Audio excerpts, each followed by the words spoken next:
Good evening, Mayor and Council. I'll call the roll. Councilmember Fan, Present. Councilmember Montano, Here. Councilmember Dominguez, Present. Vice Mayor Nunez, I'm here. and Mayor Tran. Here. Okay. Thank you very much, Mary. I can't find the agenda on my email here, Next will be the Pledge of Allegiance. oh, thank you. I was going to try to push it without Pledge of Allegiance. If everybody could please stand where you are, and we'll go ahead with the Pledge of Allegiance, and I'll lead it. Begin. I pledge allegiance, to the flag of the United States of America and to the republic for which it stands, one nation, under God, indivisible, with liberty and justice for all. Thank you very much. Okay, thank you very much. I believe next up is the public forum.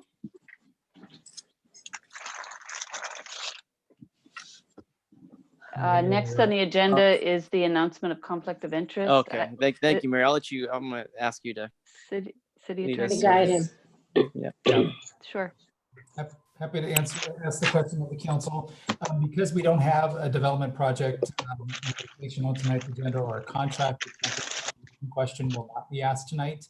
But I will ask the mayor and council to please disclose any personal or financial conflict of interest related to any of the items on tonight's agenda.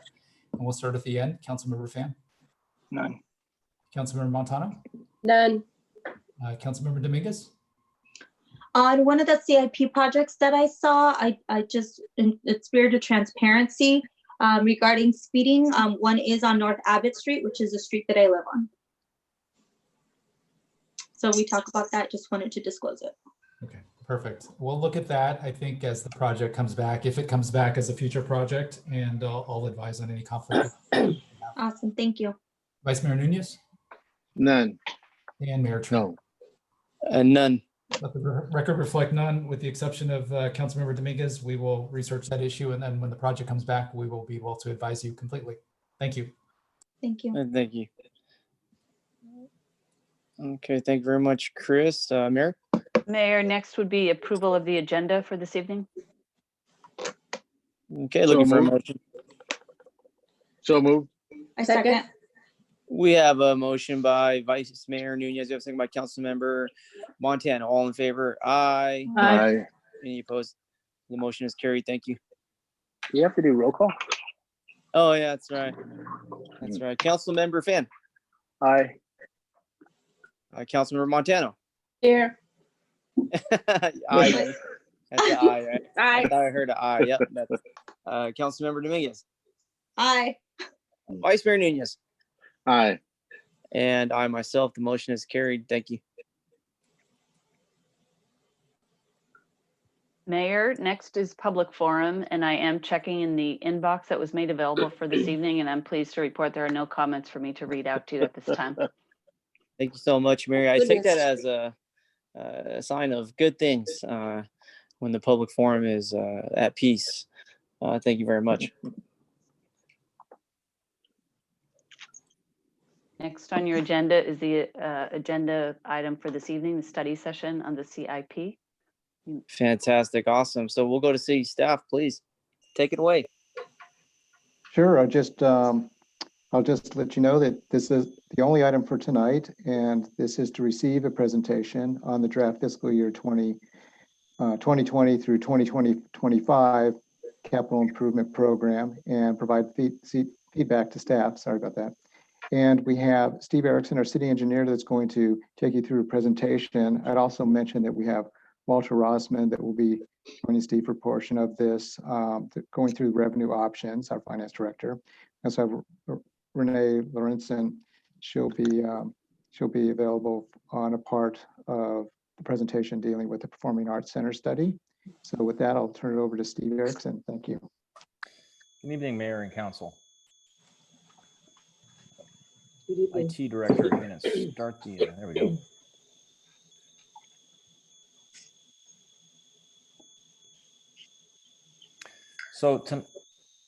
Next slide, please. So tonight on the agenda, we'll look at the accomplishments for this last fiscal year, 2019-20. We'll look at the health of the city's capital improvement program. Then we'll review the draft 2020 to 2025 capital improvement program, followed by a staff recommendation. Next slide. So this last fiscal year, the engineering department's been pretty busy. We've got 32 projects that are currently underway in some different phases within the department. Some highlights of the work accomplished are, again, our $4.6 million annual resurfacing project.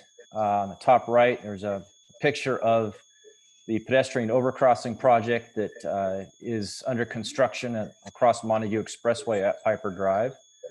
Also Creighton Park, that's a $2.5 million project that's under construction. Anticipate opening this summer. That's at the bottom right-hand side. A significant milestone, for instance, for this project is the construction of a restroom facility. One did not exist at this park, and there it is in the background there. Next slide. Other significant projects would be the skate park. This project is about a $5 million project. Photographs show it's, significant amount of construction is underway. Was to be open before the 4th of July. That was the schedule prior to the pandemic. However, I think it will be delayed a little bit. We're working on getting a schedule to confirm when the opening will be, but again, significant progress made this last year. Also progress on the renovation of the interior of the Alviso Adobe facility and fire station number 2. That project, we had a tenant improvement construction for a temporary facility that was underway. That was to be completed early April, and we're going to move fire staff into that. But again, the pandemic delayed that to some extent. Next slide, please. So I also want to mention we made some progress on both the radar speedback signage project as well as the enhanced crosswalk project. These projects were funded as part of the 2019-2024 capital improvement program. They both focus on areas with a high pedestrian count, bike routes, school routes, and residential areas. The radar speedback signage project, the anticipation is to have 6 stationary facilities installed and 3 mobile units are proposed. Installation would be this fall. For the enhanced crosswalk project, which includes striping and beacons, we're looking at 4 locations that have already been completed. The striping was completed this last summer. The design is underway for 8 proposed locations that would be constructed this summer. Next slide, please. Are you hearing me okay? Yes, carry on. All right. Doing a great job. Thanks. All right. So for the feedback sign project, again, we are looking at proposing 3 portable units that would be rotated around the city. The purpose of this is if you have a stationary units that's just all over the city, they tend to be ignored. Traffic gets used to those. So the thought is to have portable units that we could rotate around that would be a little more active. I think accomplish the goal that we're looking for, which is some traffic calming. In addition to the portable units, we would be installing 6 new permanent installations at the following locations shown there. Next slide. So here's a photograph of what the mobile unit looks like. Next slide. And so here's a map of what we have. So the existing radar speed signs are shown in the red oval, and the proposed new locations are shown in the black oval. And this is funding dependent. This project is funded to the tune of about $400,000. So we'll install as many as we can based on that available funding. Next slide. For the enhanced crosswalk and beacon project, 8 locations are proposed. Again, funding dependent. There's $600,000 available in the project. What you see, there's the locations that we are proposing to install later this summer. Staff did coordinate locations with the Milpitas Unified School District. Next slide. So this map shows areas with existing pedestrian warning beacons in the red square, and the proposed locations, depending on what we can install based on available funding, are shown in the black. Next slide. So this is just an example of what the beacons look like. You see the crosswalk, but then on the poles on either end of the crosswalk, in terms of, or the picture at the lower right hand, there's a pole in the center median. But these have basically a flashing beacon that the pedestrian he'd hit the button with his hand before he crosses, and it would flash to warn oncoming traffic. Next photograph, or next slide, please. So this is a location that the striping was completed this last summer. What we have left to do is actually install the beacon, but this is the actual international or I think it's the continental type striping that is the new standard. This is on Faneuil. Next slide. Same thing on Rogers Street. The crosswalk has been striped. We'll have another contractor actually come out and install the crosswalk beacons. Next slide. Great Mall Parkway at McCandless. Next slide. And Escuela Parkway at Milpitas Boulevard. Now what's different here is that this intersection as well as the last are actually protected by a traffic signal. So you wouldn't have a warning beacon here. We have actually, it's a signalized intersection. Next slide. So, Okay. so what about Washington? What are you going to have on Washington Street? Well, I'm not sure. Did I miss it? Did I miss it? Yeah, let's back up. Keep going. Keep going. Keep going. One more. All right, so it looks like we don't have Washington listed this time. We are looking at different locations, and we'll focus and evaluate. Actually, that was one of the ones that I was really adamant about because the cars really drive by really fast. I saw Washington on there, but is that for just a movable one? Well, this here is the list of actual enhanced crosswalks. Which is the one with the flashing? That it would be this project. That would be that one. The crosswalks and the beacons are the same project. Yeah, so I'm surprised it's not on there because that was the whole reason why. That was the impetus for you to look at all these other sites. Washington, right there in Sunny Hills. We can review Washington again, it's funding dependent, so we'll take a look at it. If we can afford to add it, then we'll add it to this list. Otherwise, we can see which project we can delay and add that one in its place. Okay, all right, that sounds good. Thank you. Thank you very much, Councilmember Montano. I'm also definitely Washington, Arizona. I hear that, and we got those 3 mobile ones. That's a kind of also an option before we continue to address certain areas. I appreciate you, Councilmember Montano. I'm with you all the way.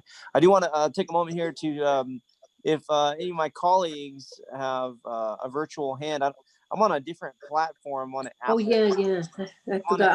I'm sorry, Mayor. I forgot about that virtual hand. I'm actually saying I don't have. I'm not on the PC. I'm on an Apple platform here device, and so if any of my colleagues would like to chime in, please feel free to do so this evening. Thank you, Steve Erickson. All right. So this is a pretty important section of this presentation, the actual health of the city's capital improvement program. And it's going to focus on the unidentified funding or what's not funding, or basically what we can't afford. Next slide. So how does this pandemic impact, what is the impact of the pandemic on the CIP? So as mentioned by the finance director at the April 7th, 2020 special meeting, we anticipate a loss of $5 million in revenue for the remainder of this fiscal year, which ends June 30th. Projections indicate several years of general fund deficits 10.6 million in fiscal year 2021, 10.1 in 21-22, followed by 4.7 million in 2023. These are all revenue losses. To that end, we've looked at 19 projects that have general government CIP funding, and we propose to defund those for fiscal year 21 and or defer some of those to the future. And this generates a savings of approximately $5.67 million. The general government CIP fund savings would be used to potentially address general fund shortfalls as part of a fund balancing strategy.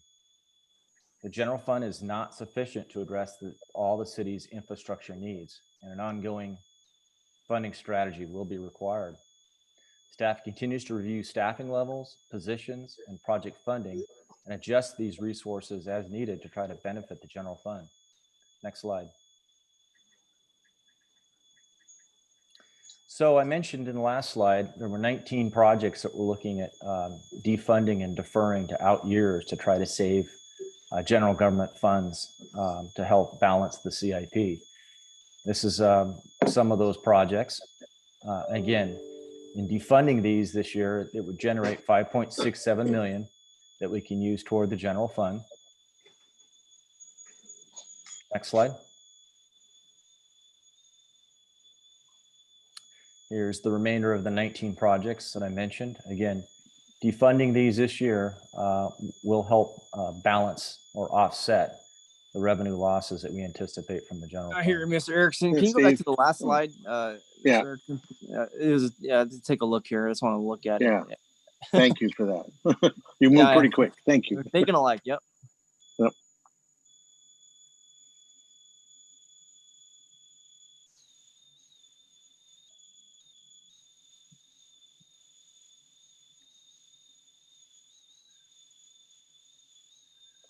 Mayor, could I? Yes. Okay, thank you. I just wanted to, the ones that I'm not quite sure what they are, number 3441, the fire department USAR response equipment. This was basically a project put in last year. And it was like a forklift piece of equipment that the fire department had anticipated purchasing. They did not purchase it last year. I think they were looking at changing their mind on that type of equipment, possibly getting something a little different. But nonetheless, they're currently borrowing or have been borrowing equipment from the Public Works Department. So the thought is that that could continue for the short future until we can, Okay. Get out of this shortfall that we're experiencing. Okay, and just the PD communications. This was excess funding. So that project is funded and nearly complete. And this was actually some overfunding that we determined was there. Oh, okay. So Thank that's why you. we said excess funding. Those were my questions. Thank you very much, Vice Mayor. Carry on, Mr. Erickson. Next slide, please. I'll pause here. Yeah. This is the rest of the 19 projects that I mentioned proposed to defund or defer for the out year.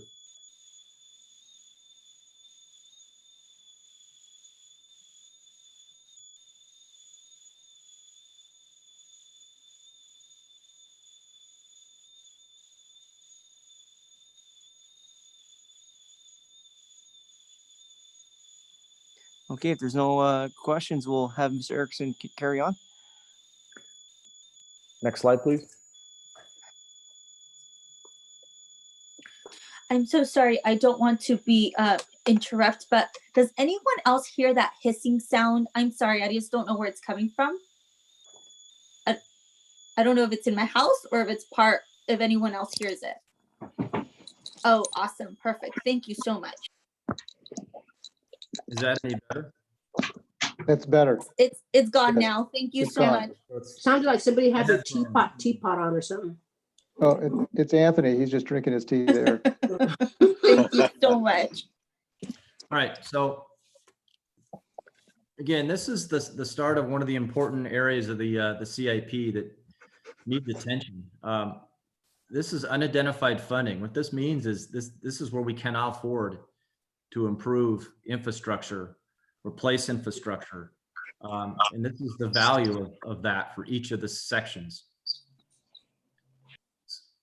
So the total value of unidentified funding this year is 186.5 million. And down below on the pie chart, you can kind of see the areas where it's really impact. It's 47% community improvement. And that's like, for instance, the city buildings. We do not have the funding to maintain and improve the city buildings. I'll go into that in the next couple of slides. Parks is another significant hit where we do not have the funding to maintain and improve the city's parks outside the TASP area, for instance. TASP has its own funding, but the rest of the city relies on the park fund. And the parks that we've been renovating the last few years, the construction cost is, over $2 million. And that's not even for a complete park renovation. That's just doing as much as we can for the budget that we have. Storm drain is another area where we actually do not have a reliable funding source for the improvement and maintenance of the storm system. For instance, our storm pump stations, as I recall, those were all constructed in the 1950s, and they are going to require a significant overhaul in the next, within the next decade.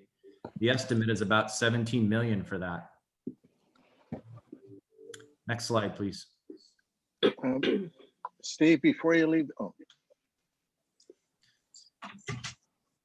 Steve, yeah. So I just want to make sure I understand that first column, which is $14.8 million, that would have come from the general fund. Is that? We were using general government CIP funding for some of these, but again, as I mentioned in the previous slide, I think I did, general fund is not enough to fund all of this. And we'll, one of the next slide or two, there's some more numbers that might help, but yeah, for 2020, 21-22, the CIP is showing 14.8 million of unidentified funding for projects. So what that means is there is no funding. We don't have it. From the general fund. Any fund in the city, we don't have it. Okay, so for instance, parks, it's just showing 240,000 of unidentified funding for that particular year. What that means is we shoved park renovation projects out to the outer years. You see how that grows to 3.3, 8.3, 34.8.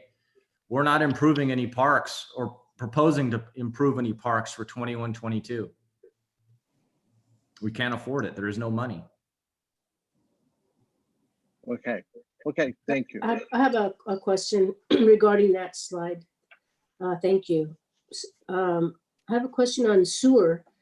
Now 21 through 23, there's nothing there, but on 23, 24. So why is that? Why is there nothing, no numbers on the sewer? So recall, I think it was last year, the council approved a sewer bond, which addressed improvements for the San Jose, Santa Clara water pollution treatment plant. And so the bond funding covers the value of projects for 21-22. In other words, we have the sewer funding for those 2 years. But as we get out in the 2 out years shown there, values of 5.9 and 7.3, we're going to have a problem where we need to determine a funding source for those 2 years. Is that part of the TASP, the treatment? It's the treatment plant, yes. The TASP, the TASP, the ones that all the cities put put money in that pot.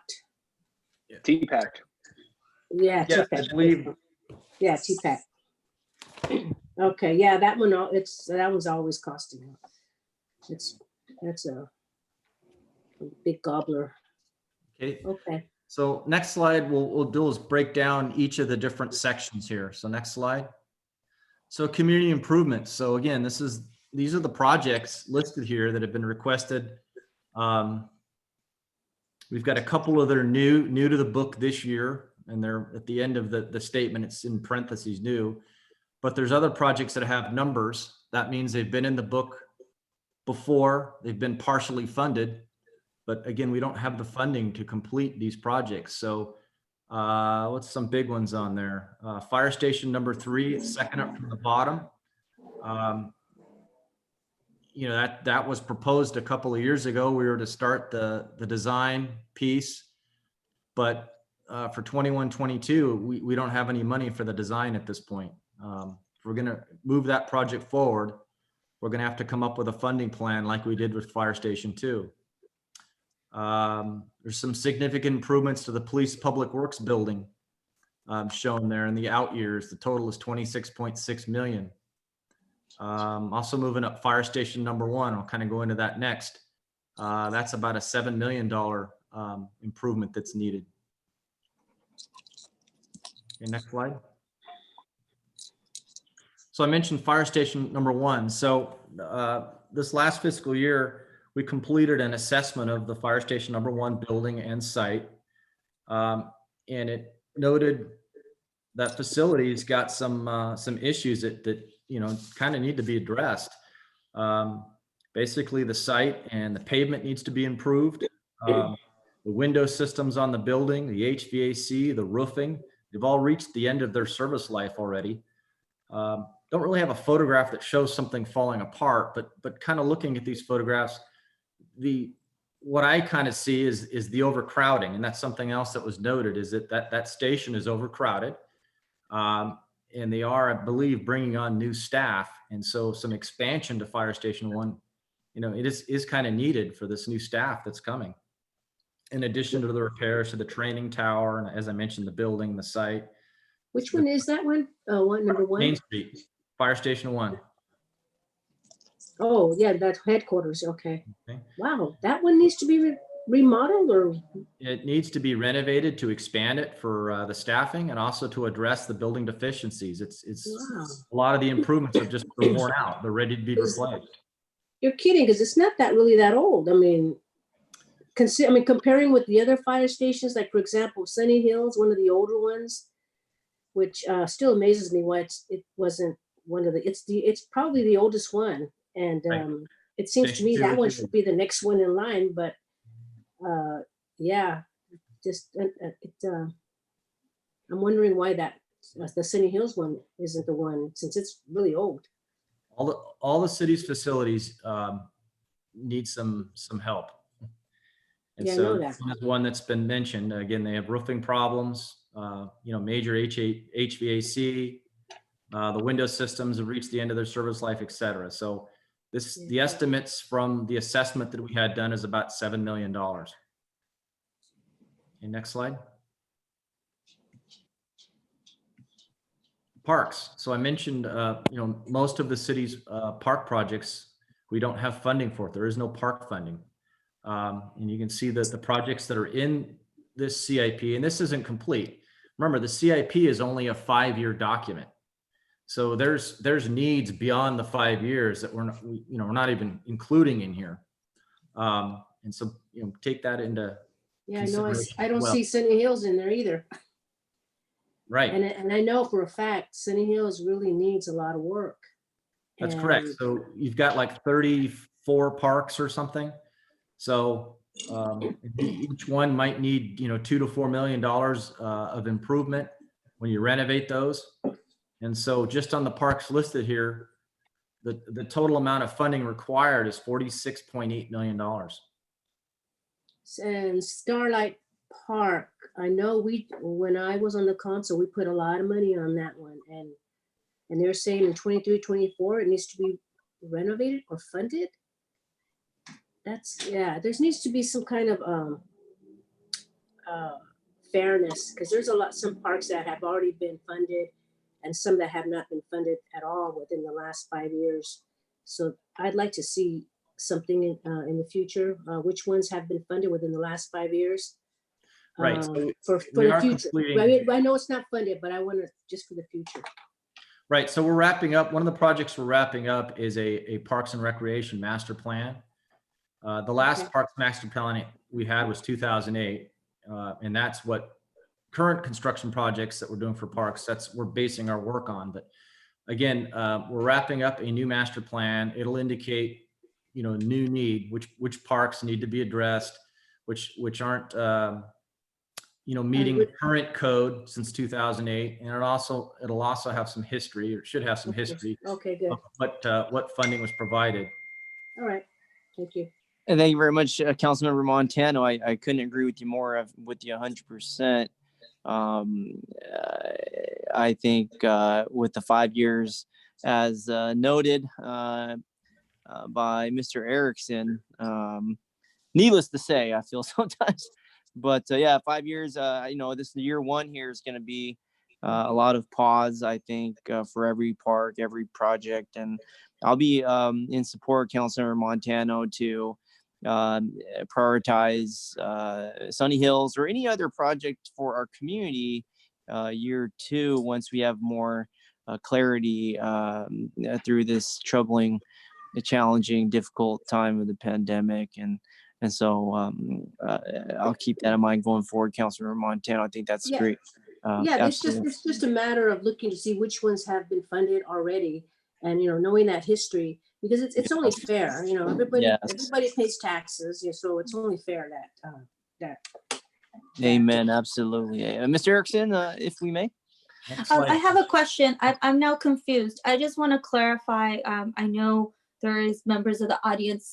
With all due respect, Mayor, I have just wanted to ask staff. What I'm hearing you say is that it doesn't matter what list these parks or what the need is at this point. Mm-hmm. It's forecasted that we're not going to be able to afford any project for the next 5 years. If that's what this table is telling me, am I reading that correctly? That's one way to look at it. For instance, the park fund currently has only about $900,000 in it. Got it. So I can't really renovate a park that's going to cost Right. $2 million. There's not much I can do for 900,000. And so what it's saying is that to improve the parks, we're going to have to come up with a funding strategy that's ongoing. Got it. It provides the funds that we need to maintain parks, bring them up to code. For instance, all the playgrounds that, at least when I was a kid, I used to play in, it's sand. That was great stuff.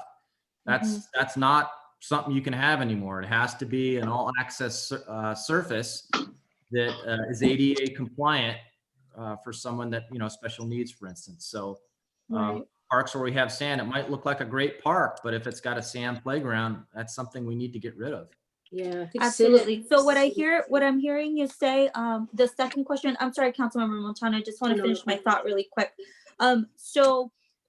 Is there a way that when you bring back that list, could we see what, is there any projects that have been started? And it sounds like there is, and maybe we could just have those noted to see what projects have been started already.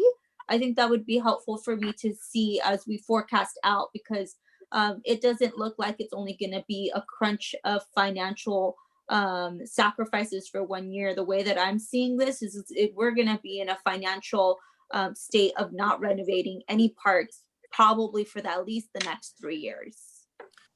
Yeah, we can do that. We can give you a Thank list you. of what's been funded and or improved the last 5 years. I have my hand up too, Mayor. I was going to say, yes. the second park there listed, Sandalwood Park, we're actually wrapping up the design for that. However, there's no funding. That's one of the projects that was defunded.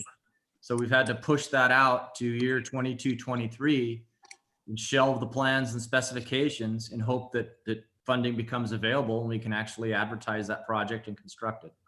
Understood. Thank you so much. I'm done with my questions. Thank you.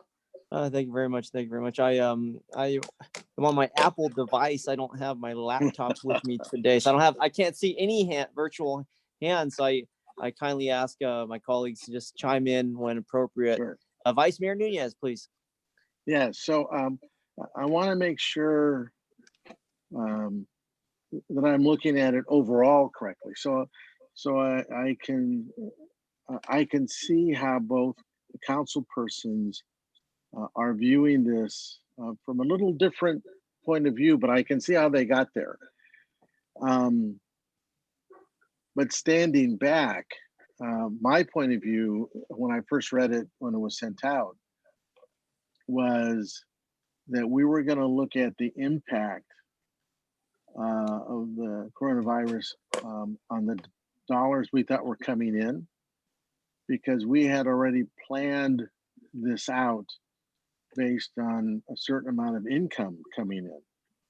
And now I do know that we always look at the outgoing years because we don't have all those dollars accounted for. But what I'm hearing now is just a little different than that.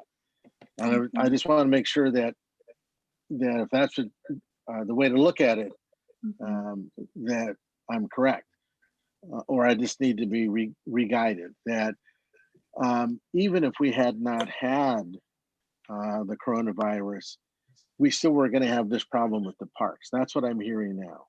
Correct. I'm trying to be. Okay. I'm trying to be as blatant or forceful about this year as I can. Sure. Sure. No, thank yes, you. We don't Yeah, have yeah, this no. We funding. appreciate it. Yeah, no, I agree. So is that true also if I go back to the streets and such, that would have been the same there also? So streets is a little different in that we have, Measure B and SB1 and other funds that we can use for the pavement repairs and things like the crosswalk enhancements, beacons.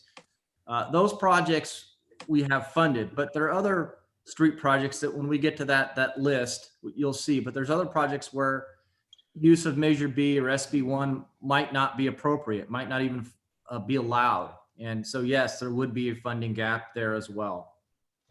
Okay, so the only, for me, that's a little bit better, because usually in parks, what I recall hearing was there are certain dollars we got specifically for parks that we couldn't use anyplace else.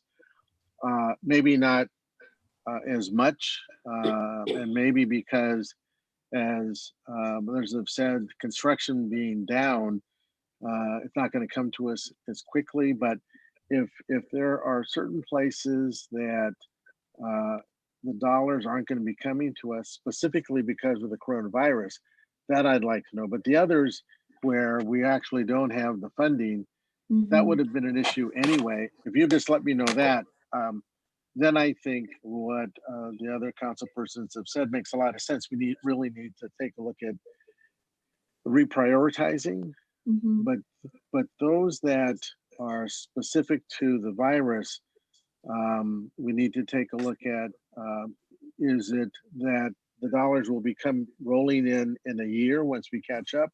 Or are you going to say you don't think we'll catch up? That's what the questions for me will just be a little bit different is all. So thank you for clearing it up for me, though. I appreciate that. Thank you. I'm going to let Walter address maybe the general fund losses because of the virus. But to answer your first question, yes, for instance, if you go back at the last year's CIP and the years before, there's always a section of unidentified funding, and it continues to grow. And that's why I'm kind of raising the flag this year that we need to address it, because I'm seeing things fall apart around me. For parks, for instance, as new development is constructed around the city, for instance, outside the TASP area, I believe there's either the developer may either need to build a park or pay a park in lieu fee that would then be used to fund future park projects. But if we're not getting those developments in areas where that park in lieu fee would apply, then we don't have the funding, and that's what's been happening. The hole's getting deeper and deeper every year. Okay, thank you very much. All right, thank you very much. Mr. Erickson, please carry on. Okay, so for instance, here's just some pictures of some problems with the parks. I don't know where some of these parks are, but I mean, you can see the barbecues there on the left-hand side, and there's a significant amount of broken concrete. I mean, that's a trip hazard. That should be addressed. You got other areas there in the center. I know that's Sandalwood Park. I actually replaced that fence about 10 years ago, and now someone's tacoed it. So there's just ongoing improvements that we need to address. The right-hand side, that's a photograph of some play equipment that's rotting. It's rotting through. There's a hole that's starting to develop on one of the landings, and this would be an area where that play equipment would not meet code, and it would need to be replaced. And then the smaller areas like benches, that's an ongoing area of replacement as wood rots or is vandalized. It needs to be replaced, and staff actively needs to pursue that kind of thing. Next slide. So streets, here's a list of the street projects that we actually just don't have the funding for at this point. Bridge rehab. So most of our bridges are actually inspected by Caltrans if they meet a certain federal criteria. And then Caltrans flags those bridges that need the improvement. Now we did improve a huge slug of those bridges about 2 years ago. There's still 2 bridges in the California Circle area that need to have about $100,000 of work completed. Also a lot of bridges that do not meet the federal standard that actually require staff to figure out a way to have those inspected. So, that's a significant safety project that should be completed. We were looking at a citywide camera system, and what this was is right now on some of the traffic signal intersections, we've got cameras instead of loop detectors buried in the pavement, but those are fixed cameras. And so one improvement that actually helps the police department is a camera that actually can record the events going on, and it allows the police department to actually see different aspect or different areas of the intersection. So that's a project that we'd like to move forward. Just don't have the funding at this point. So can I say something? Yes, please. So I don't see the street cleaning. That was, even though it's not going to be funded, but I feel it should still be on there for the future. You mean the pilot street sweeping project? Yeah. It is funded. I'm sorry? That project is funded. Oh, okay. All right. Thank you. Well, what we did is we actually changed funding, and we actually removed about $100,000 in funding. That's if you back up to the beginning of this presentation where I listed the 19 projects that we had proposed defunding, we're defunding 100,000 from that because we believe it's actually excess funding. But the remaining part of the project is funded. That's good. I think that also takes care of the illegal parking, and we can use some of those fines to put in the budget. So that's a good one. Thank you. Another project that we had actually moved forward to with the design actually had gone out to bids 1 year. The bids just came in way too high, and so we canceled the bids. Tried to redesign it and make it a little bit less costly, but and this is the Midtown Streetlight project. They're the third one from the top.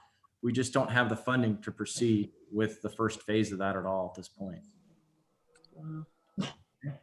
Is that when you say Midtown? Is there a specific area? Are you talking about Main Street? That was Main Street. The project was to be done in 3 phases.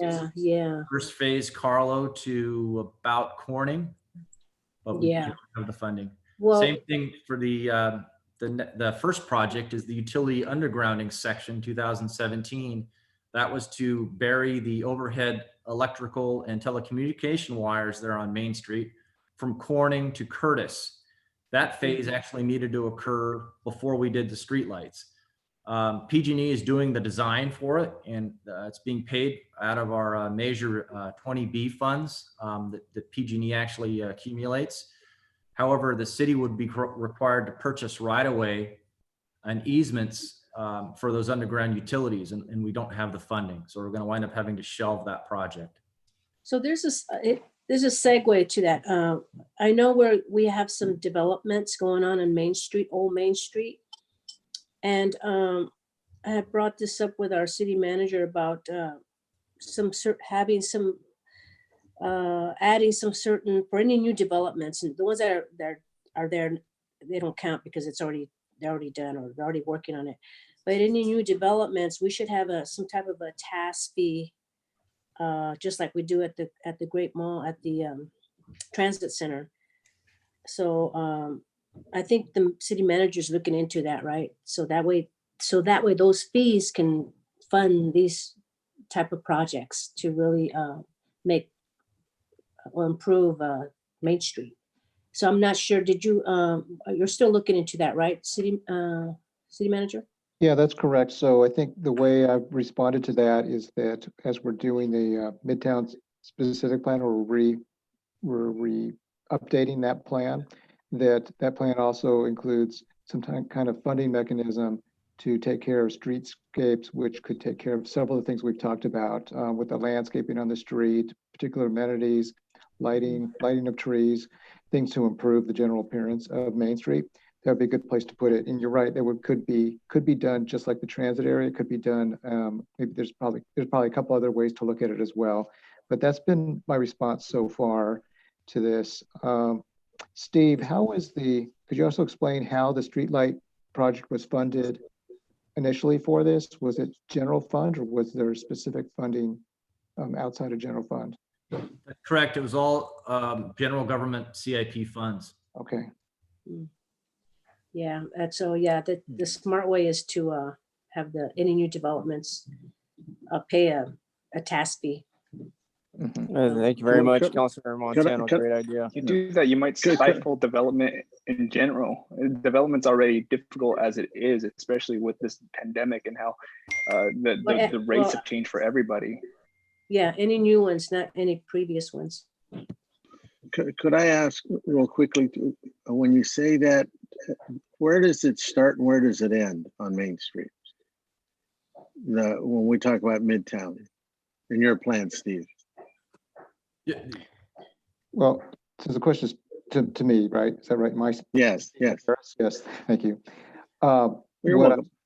What I'm suggesting is that when we revisit the plan, we look at specific areas or blocks that we want to improve. So I'm not suggesting that it's the entire run of South Main Street as it exists today in the Midtown plan. It would likely be a shorter run, the area that's more of, I think Councilmember Montano refers to as the historic area, more the core area, which are a few blocks. I don't remember which street we.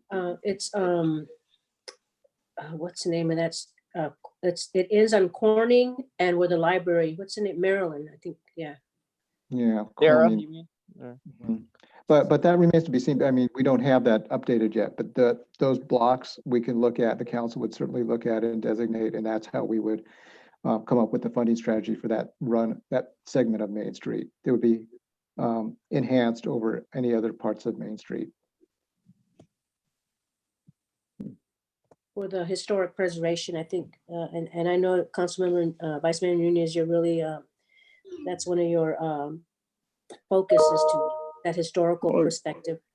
Yeah, well, no, it is. And so I always get in my own head, I never know where it ends going towards the Great Mall when we talk about it. I just wanted to sort of get a feel for the city manager. Where does he see in his head that Midtown or the Main Street historical view end?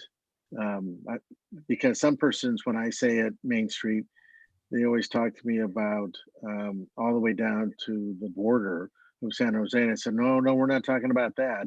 But I don't know what we're really talking about. So that's why I wanted a perspective. Thank you. Very well, very well. Mr. Erickson, please. Next slide, please. So sanitary sewer, the question earlier was, what's happening in those 2 out years? And again, it's the city's contribution to the San Jose Santa Clara Regional Wastewater Facility to improve that facility. If I could go, yes, if you could go back to that one just very quickly. Yeah. As I recall in the conversations, that dollar amount won't be enough. Is that what you recall, Steve? I'm going to defer to the Public Works Director on that one. He's kind of been a little bit more involved. Good move, Steve. Than Good I move. have. Or council member Montano.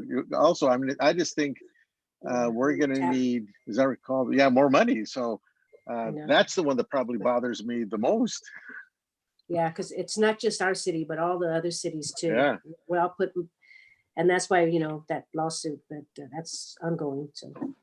Yeah, Good so evening, it's- Mayor. Good evening, Mayor, City Council members.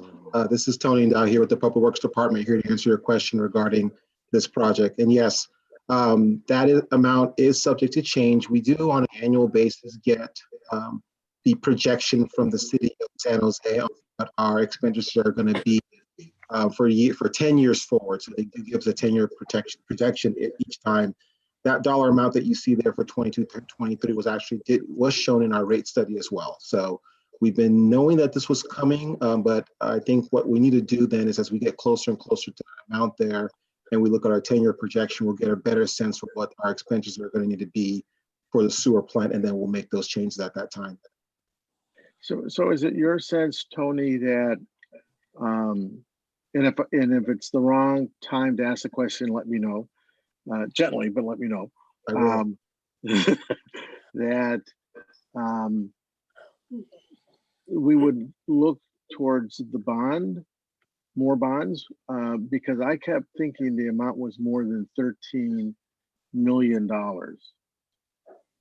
So for this particular year, the answer is we don't know. We don't know what our fund balances are going to be at that time in 23, 24. Because even though we did secure the bonds for the expenditures that we're looking to do work on, there's always a possibility that the projects that we even have in our portfolio may get shifted for one reason or the other. We're also working on a master plan of our own right now, which may also introduce projects that need to be included. So the answer is we don't know, but we will know more the closer we get to that year, and working with our finance department and city manager's office, we'll be better prepared for that as well with a rate study that needs to be redone. Okay, thank you. Welcome. Okay, next slide. Storm drain, same thing. This is storm drain's an area where we actually need an ongoing funding source for the improvement of the storm drain system. As I mentioned earlier, it's not shown here, but you know what, we are going to have to renovate the 1950s era storm pump stations we have, and the estimate for that is about 17 million, and that's in addition to kind of what you see here. I mean, the storm drain projects are way out there in the future years beyond this 5-year capital program. Pause there, Mr. Erickson. I think Dempsey Road has always been an area. I know it's the first street I lived on in Milpitas many years ago as a child. But I know we wanted to resurface Dempsey, but before we have to do the storm. Was it the sewer or the storm drain? Is there? What's the progress? Right. So there's a couple of pieces of work that we'd like to complete out there. One is an improvement of the water system. That's one of the older main lines within the city. And also to address the storm drain system. And the $1.3 million value there, that was general government funds that we recommend we're going to have to defund to try to offset, our revenue losses for this year. So that's that value there of not funding. That's what that is. Okay, I thought we had funded that in the previous year. It's ongoing, man. It's right. It's like it never ends. Dempsey What Road. did we fund in the prior year for Dempsey Road? So it's actually funded out of two sources. It was funded out of general government fund, as well as I believe the storm drain fund. So the storm funding is still there, but that 1.3 figure we another piece, huh? We need to pull out this year and show. Okay. So I have a question. Is there any, Eric, is there any federal funding, federal grants that we can tap into? For storm drain? For storm drains? Yeah, not that I'm aware of. I mean, we're always looking. A lot of the grants seem to come for like open space and parks and street related things, not so much utilities. Okay. All right. Thank you. Okay, very well. If there's no further questions, we'll go back to Mr. Erickson. Next slide, please. Okay, so we just got through looking at the unidentified, funding need. In other words, money we don't have for the 5-year CIP, 186.5 million. But that's not the end of the story. As I mentioned, there's funding needs out there beyond these 5 years that we don't even have, listed as a presentation. I'm just letting you know there's some big ones that are coming. I mentioned the storm drains. Mentioned Fire Station 1 that actually is in the CIP. But in addition to these future projects that are outside the CIP, there's also the newly requested projects from council that are a problem to try to fund. The current general fund deficit and fiscal uncertainty required the defunding of the 19 projects, defunding and delay of those projects. And again, the total is 5.67 million. The general government CIP fund, which is currently 4 million, and the facility replacement reserve, which is 7 million, they are not sufficient to address that list of backlog that you saw. To give you a little definition of what that facility replacement reserve is, the city maintains a capital reserve for facility replacements, which are the buildings, with a target of 10 million. The current balance is approximately 7 million. The reserve is used to accrue funding for major rehabilitation or replacement of city facilities. Eligible uses of the reserve may include both the direct funding of public facility improvements and the servicing of related debt. Next slide. So one of these big projects that's coming up on the horizon is also the police public works building there at the courtyard. So again, we completed an assessment of the police public works and the courtyard facility this last fiscal year. And what we're finding is that main building, it's not watertight. It's got a significant amount of water damage. Has deficiencies with the window systems, the lighting, the roofing, the HVAC. The other big one is it's got some structural issues with the steel frame in that building. It's no longer code compliant as an essential facility, which is what a police department is. The other one is that the police staff have basically outgrown that site with the number of staff and the different equipment. That site is just too small. So there's different options that were included in the assessment. And these range from just the renovation of the existing building and the site and facility to actually relocation of the police department to a new building in another part of town. And so the estimated cost range here is 85 million to 210 million. And this is in addition to that figure of 186 million of unidentified funding I already talked about. Mm-hmm. So you see this hole is just getting deeper.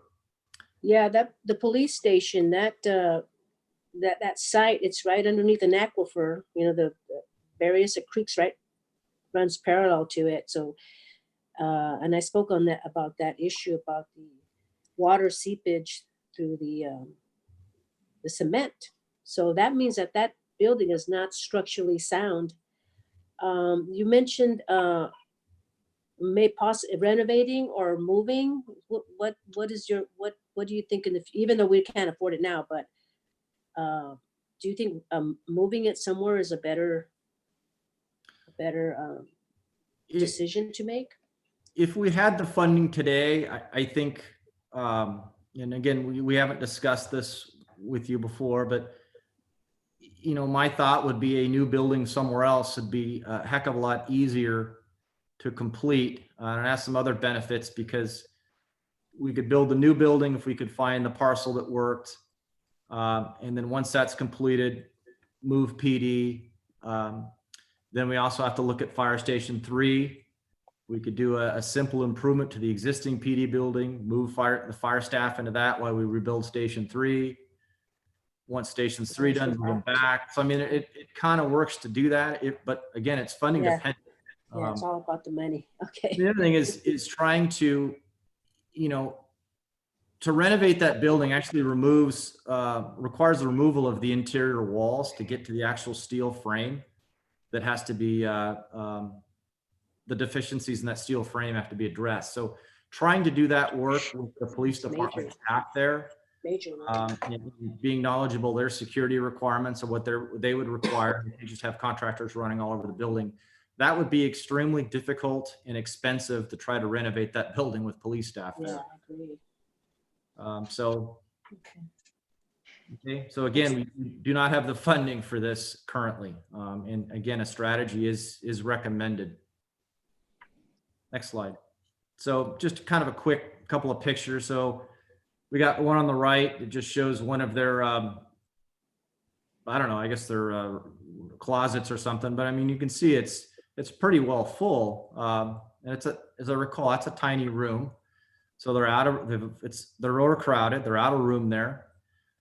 The picture on the left, that's kind of the patio on the second floor. And that wood arbor actually needs to come down. That is all dry rotted. I've looked at that before. About 10 years ago, I was involved with some renovations at the building, dealing with some of the waterproofing and other problems that they've had on the parapet wall there in the background. Actually constructed a cap to that after removing some dry rot.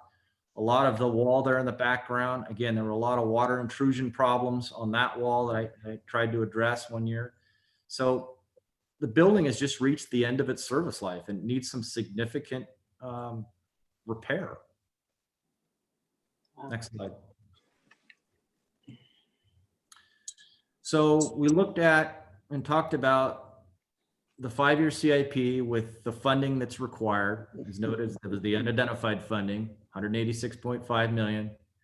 We just talked about, you know, for instance, the police department building that needs some significant repair.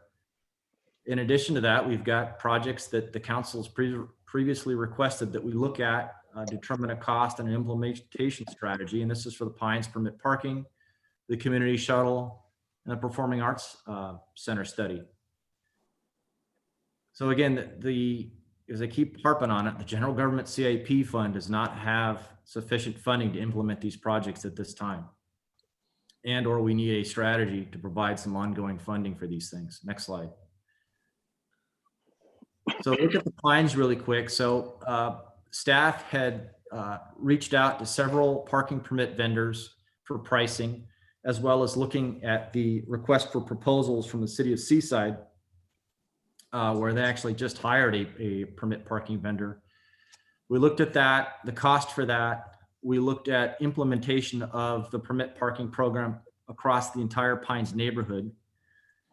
And we looked at, to do this, we would need to renovate the existing signage, install the new signage, and then do a bunch of new striping as well to allow police to uniformly enforce things fairly across the entire subdivision. So the project, the estimated cost we're coming up with is about $815,000 for the improvements and then the PD cost to enforce. However, given the anticipated general fund shortfall and the fiscal uncertainty and the ability to fund inability to fund the critical infrastructure that I've been talking about, we're not recommending this project go forward at this time. And so the way the CIP document is currently in front of you, it's pushed off to the next year. Next slide. We also looked at the community shuttle, student shuttle, and this was something the council had requested, I believe, late last year. And so we, again, researched the ability for 2 different types of shuttle systems. The student shuttle would provide a morning transit service between the Milpitas Sports Center and the school district campuses along Escuela Parkway. The community shuttle program could address the last mile shuttle service between the Milpitas Transit Center and major Milpitas employers there were 3 proposed routes that we had presented last time you'd seen this topic from us. City staff had discussed the shuttle service ideas with both the Valley Transportation Authority and the Milpitas Unified School District. Next slide, please. So what did they say? What did the VTA say about that? What were their responses? So we talked to the VTA about it. Basically, it's not really in their model, their new service plan to provide last mile service really to all the different employers within the city. we spoke with them trying to gauge their interest or and see if what their ability was to cost share for if it was a city shuttle we would run. They're not able to cost share it. They did indicate they might be able to kind of manipulate maybe one of their routes or provide a bus and a driver to support the route from the transit center to portions of McCarthy Boulevard. However, the fee they gave us, it was an estimated cost of 1.2 million annually to provide the bus and the driver. Wow. And what was MUSD's response? Next slide, please. Did you hear me? Yes, next slide. Okay. So with regard to the student shuttle, we did talk to MUSD staff about this. The shuttle would operate in the mornings 5 days a week from approximately 7 to 9 a.m. MUSD supported the idea. However, they do not have a spare bus or driver. They provided an estimate to purchase a new electric bus, which is about $400,000. The operation and maintenance of that bus would be about $13,000. And the cost of a licensed driver is about $73,000. So the total is about $486,000 that would be the city's cost to provide this student shuttle. Next slide. So again, due to the fiscal uncertainty, we're not recommending that we move this forward at this time. As far as the community shuttle, we could look at different funding options in the future, like one-time grant opportunities. But again, these would just be startup grant opportunities. The city would have to fund the ongoing costs for a shuttle. We also could look at some additional outreach and develop business partnerships to see if they could cost share for this. And the other idea that's been kicking around, I think, for a year or so is the creation of a business improvement district to help fund a community shuttle. So those would be next steps that staff could look at if the council were so interested. So I want to mention to Steve, I accidentally called you Eric. Sorry, because your name is Steve Erickson. Sorry. Apologize. All right, next slide. Performing Arts Center. Renee, I'm going to let you take it from here. Thank you, Steve. Everyone can hear me? Oh, hey, Renee. Hi. Just teleported in here, yes. So, good evening. Happy to be seen and see you all. So this winter, City Council directed staff to begin a performing arts study and return to you with preliminary findings at tonight's CIP study session for information and discussion. So the city contracted consultant arts group Arts Market to conduct an initial performing arts study. Arts Market did come to Milpitas on March 4th. They met preliminarily with stakeholder groups and reviewed previous performing arts studies and toured spaces with staff. So in overview, typical performing arts centers include theater spaces of varying sizes. They could be main stages, studio stages, and also black box theaters or cabaret theaters. Rehearsal space, backstage support areas, which are performer areas getting ready to go onto stage, set shops and storage. Lobby and box office stage are often called front of house spaces, classroom and instruction space, and then staff offices. Next slide, please.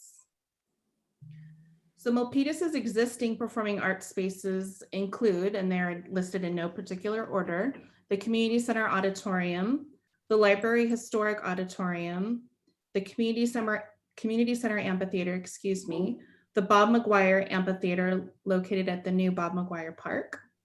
There is a set shop, small, but it's still a set shop at the community center. And then we have the newly purchased mobile stage. Next slide, please. So Arts Market, after reviewing Milpitas's current performing arts classes, programs, a past study of information of other cultural arts performing groups that have come and gone and have returned to Milpitas, and preliminary stakeholder discussions that included the theater program, the community band program, the historic society and museum groups, and some key staff. The Arts Market put together a spectrum of 3 potential performing arts building options with varying amenities. So I'll go through each one of these. There's a few amenities listed on there. So the first one is the community theater. This would be a building that would primarily be one theater with office space, public lobby and box office, backstage and performing support, a rehearsal and a potentially rentable banquet space, one administrative office, and then history exhibit spaces on the lobby walls and glass cases. If you'll notice at the top, the studio theater space is 300 seats. This option is an estimated square footage of 29,115 feet. And the estimated project cost for this size of theater would be a little over 29 million. The next option, sort of middle of the road, is a community arts center. This also has a studio theater space, which is about 350 seats. Continues to have the lobby and box office, backstage areas, rehearsal and banquet spaces, more than one administrative office. As the site grows, the staff grows. History and exhibit spaces that would go down hallway corridors and additional glass cases, but it adds classroom and instruction space, including dance studios for additional programs. The estimated square footage of this type of building would be 44,824 square feet with an estimated project cost of close to $44 million. Last one, which would be the largest of the three options, is a regional art center, which would have a larger draw and larger space. So they're calling it a main stage space of about 500 seats, the public lobby, box offices, backstage areas, rehearsal banquet space, more of an administrative office row, history and exhibit spaces, which would include corridor walls, gallery space and room for the history museum, classroom and instruction spaces and dance studios. It also includes a cabaret theater, which is about 150 seat, which you could also call black box theater.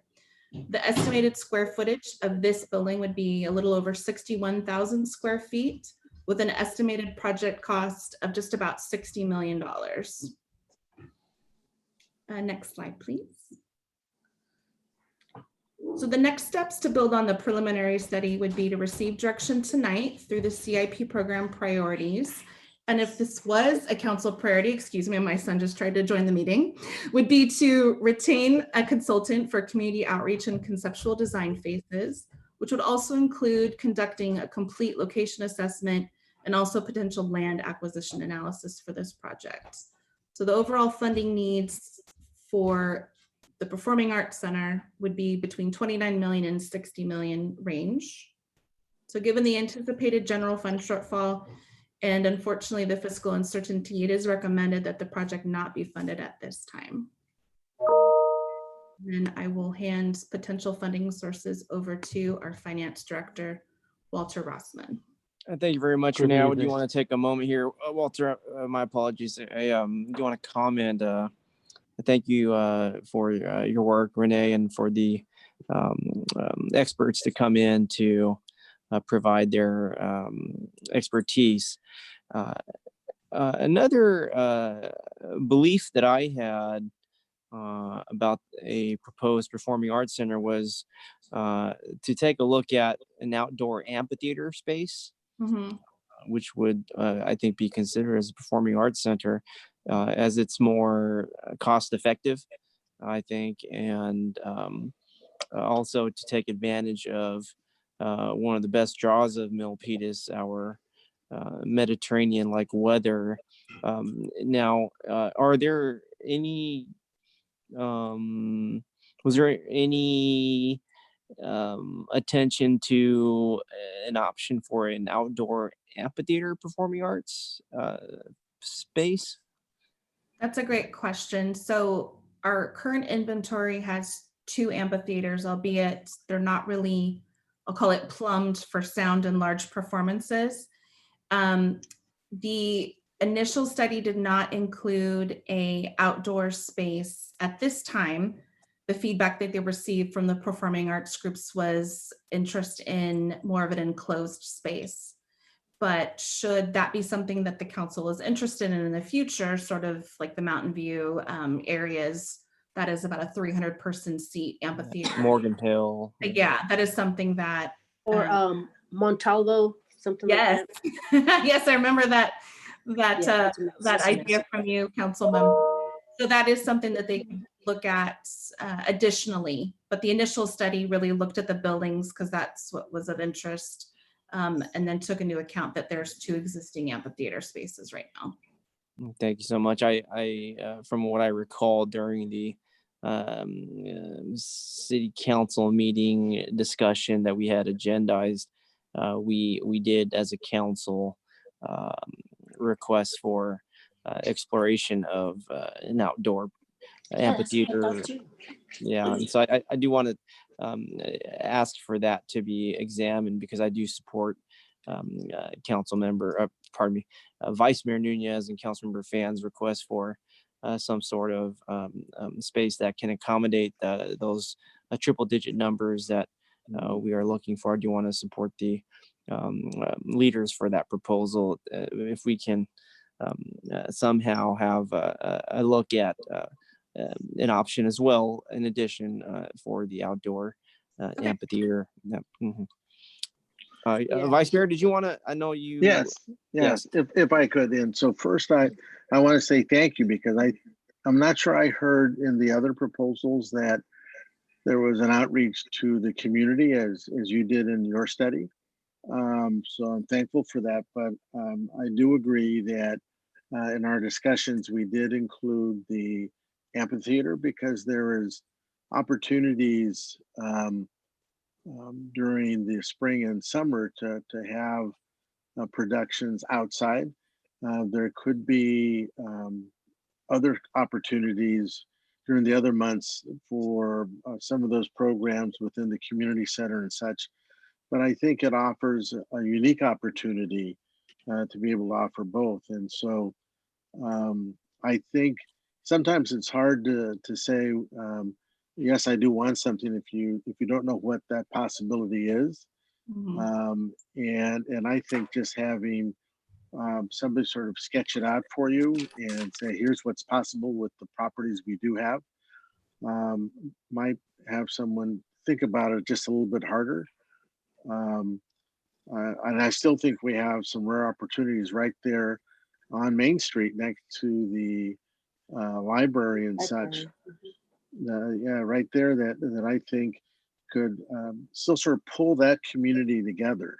That's just one. I mean, we have other places that we could look at, but I would like to see what the possibilities are so persons can see that before we just scratch it off the list altogether, because it's not as costly.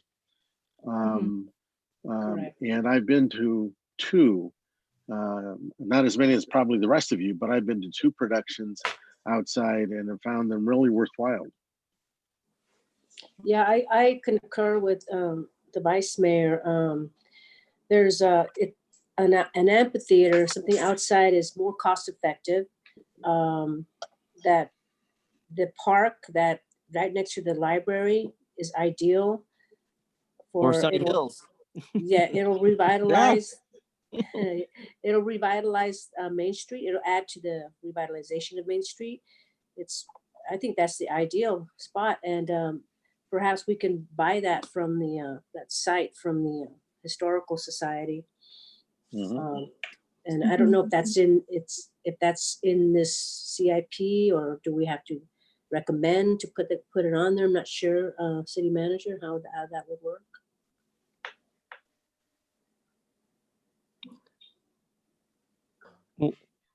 Because I don't think it's going to be that.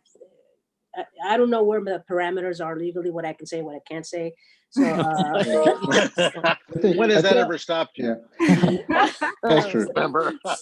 So the park, Yes, so I think we could. Yeah, we could be safe in saying what we're hearing right now is, because that site's not going anywhere, is that you'd like to expand this study. You look at an amphitheater in a site just such as Main Street, and with that coming back, if that's something that starts looking good, then you could also give staff direction to can we do pursue that site. Vice Mayor, would you like to? I have.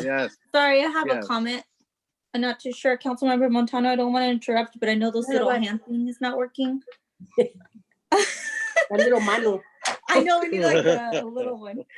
I'm sorry, just wanted to be respectful. Are you, I don't know if Steve had some response. Were you finished with your response back to Councilmember Montano? Sure. I think, I mean, to complete that response is if we know what we're doing before we go, because I think we were hearing is study sites such as this site, and then come back to you with what that looks like. And if that looks like something that you would like to pursue, then you're going to need a site. And if Main Street is a site, then that's something you give staff direction to. That would make sense to me if that's the direction of the council. Understood. I like both. I'm hearing what the vice mayor is saying, and I definitely want to be supportive of moving this forward, but I also want to be very mindful and very realistic. And as much as I am a progressive member, I think you guys are all going to start seeing the different side of me where I'm very conservative. So I'm actually going to turn into someone that sits really close to me on the council in terms of money, right? So as much as I want to say, yes, I think we're in a very different place right now than we were when we decided to move forward with these projects. And one of the things that I would not want to give the community is false hope, especially during this time, because when politicians, right, remember, that's what we are, but when the perspective is when we go out there and give this false perspective that things could be done, and then things don't get done, then you have this false hope that happens with all the leadership, not just one of us. And so I want to be very, very mindful of what staff is telling us. Staff is telling us we don't have any money. Staff is telling us, and we're seeing the emails, they are working hard. They are working around the clock on COVID-19 stuff. And I feel at this time that if we directed them to go out there and explore more sites, that's additional work that they're doing. And I don't know if that's something that we have to do today, Steve, or if maybe we could just take the presentation, or do we have to give direction today? Because I personally wouldn't feel okay putting more stress and more work on staff during a time that we know, even if it's 25 million, I'm hearing from staff today that we have a shortage with our needs in the fire department and our police department. And so at this time, I wouldn't want to waste any city resources that could be, this includes time and money from staff, as well as their own sanity, when that could be implemented and in a different direction. So Steve, do we have to give a direction today, or could we just accept the report? Well, you can accept the report. I think I would want to point out, if the council wanted to move forward in giving direction, which would be expending funds, what we're presenting today would mean that we would also need to have today what you'd like to defund. Right. So exchange this for something else. That's needs to be part of that direction. Understood. So because we could only have these conversations here, I guess at this point I would look at, I wish I could look at you guys, but I would look at Vice Mayor Nunez as well as Councilmember Montano, and maybe do you guys maybe could help me understand where the money would come from, or what would you guys prioritize? I guess just I want to be supportive, and I don't want to be seen as the member that doesn't support the idea, because I really wholeheartedly do, and I want to move in that direction. But I would not be responsible member if I didn't ask the question, where is this money going to come from? And so maybe you could help me understand where that money's coming from. I don't know if we could start. It sounds like Vice Mayor Nunez, you might be ready to respond. I could hear you in the back. Yeah, I'm gonna wait. I'm gonna wait. Yeah, can I say something? Absolutely, sure. Yes. Okay, thank you.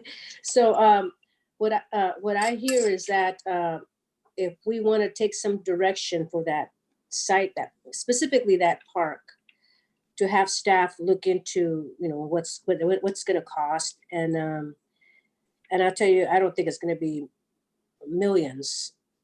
So what I would, I would like to piecemeal it. Let's say, just because we buy the park doesn't mean purchase the park doesn't mean we're going to build something on it right away, but at least we'll secure it. So what, and I think, and I don't want to be preemptive, because I don't know if that's what the vice mayor would like to see, but I think that's what, you know, he wants to, I'd like to see an amphitheater there too. But I know we don't have the funding to build the amphitheater, but let's do one thing at a time and secure that land. So that way in the future, when we do have that money, we can build that amphitheater that is sorely needed in this community. And plus it, like I said, it revitalizes Main Street. It'll be part of that, you know, like a centerpiece in that part of town. So I'd like to piecemeal it and have staff, you know, purchase or look into purchasing that property from the Historical Society. But I think, Vice Mayor, would you like to say something? Yes. I'm not sure if that's what you wanted to. Okay, go ahead. Well, so I think that, first, thank you. I think that if I'm not mistaken, at least in years past, we've had to adopt the this along with our budget. So I know that ultimately in the next month or two, we're going to have to not just accept this report, but adopt some version of it. In this process, and thank you, Councilmember, we're all going to have to sort of look at what we're adopting. I think that studying a little bit more about this amphitheater versus a full theater. Also, for my own sake, I heard Steve Erickson talk about a need to look at the things that are the other things that are on in this plan. Placement for the police, placement for City Hall, things that need to be improved, other things that aren't going to get done. I need to put that up against those things that he said are going to get done. This is one part that before I as one person say, well, I'm going to give up on this, I don't think that we looked at all the options. I don't think, as I listen to the city manager, that that's something he is going to spend hours and hours on. And so if he were to say, I don't have it within my bandwidth, and I think he's capable of saying that, it would make me relook at it, but I know he spent time on it. So I've also spent time talking to the police department and to the fire department and to the finance department and to the park and rec and to everybody else. And so I know exactly what it's like out there, and have been responsible for an agency this size during a period of time when things like this are happening. So this one issue, I don't think is going to extend anyone beyond what they're capable of doing, because I don't think we're asking that much. But I think that if we are going to spend time and energy on Main Street to make it historical, this is one opportunity. And I think it's going to be something that the Historical Society and those persons that happen to own that piece of property are going to say yes or no rather quickly. But there's also other opportunities on that street. So I think it's something we can do quickly and then move on if it's not something that meets our need. But that's just one piece. I sat here listening to all those things that I heard about giving up on the safety on streets. I want to know the trade-off we're going to make, because those are, for me, those things that say, we're not going to do that, we're going to do something else instead.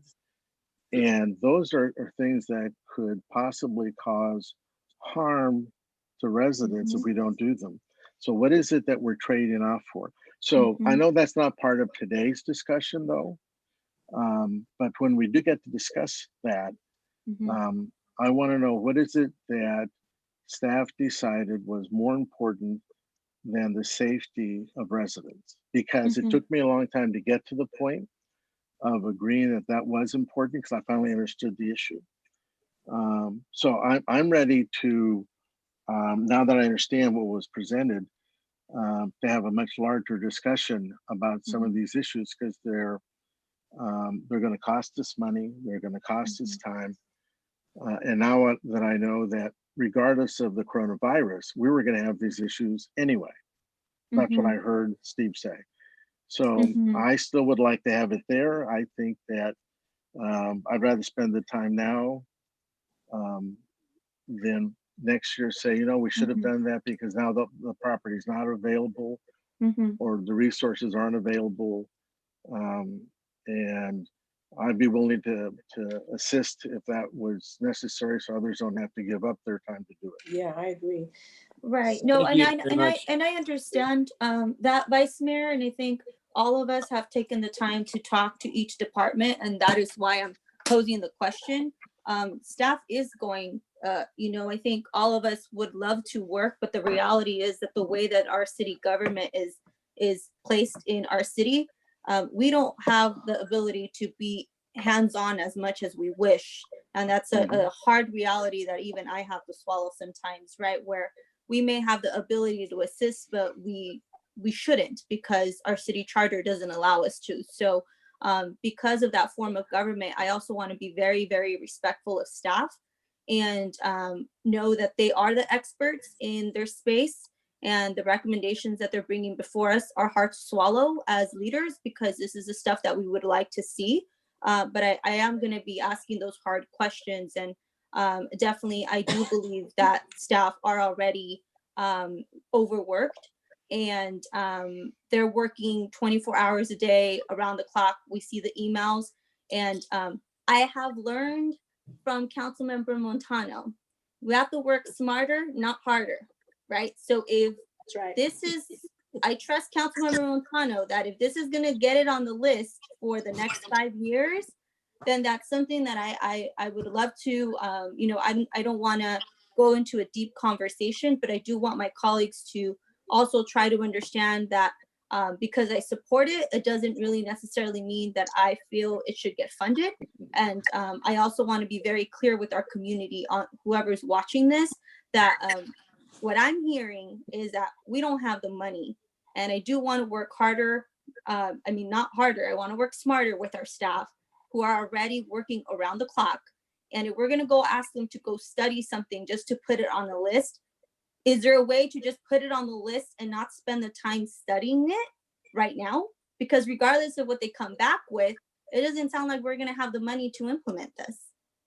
I did, Mayor Tran here. I did have I wanted to add to the discussion with my input. I did want to allow others per their request to speak. I do want to speak per my request now, and it's one thing to hear something, but also it's another to really understand the CIP structure, the program itself.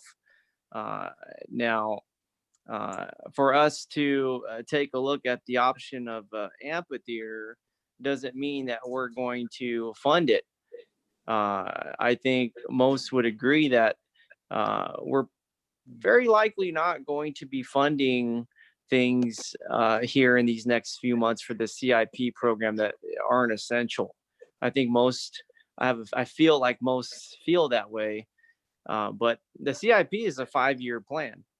And this is the planning process. To have the proposed project by the Vice Mayor and Councilmember Fan stop now would not be very pragmatic. We need to continue this so that in year 2, 3, 4, or 5, we are prepared.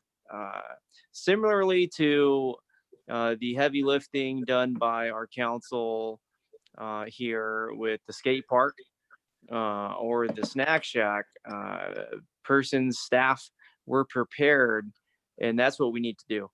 I want to support this incredible proposed project that was pushed forward by the Vice Mayor and Councilmember Fan for us to go to, was it the art craft, or the experts in performing arts to have them take a look at an outdoor amphitheater that seats many. We probably, I think, I dare say, won't fund it in these next coming months, but there's, I don't think, any risk to adding it to the CIP at all. I agree.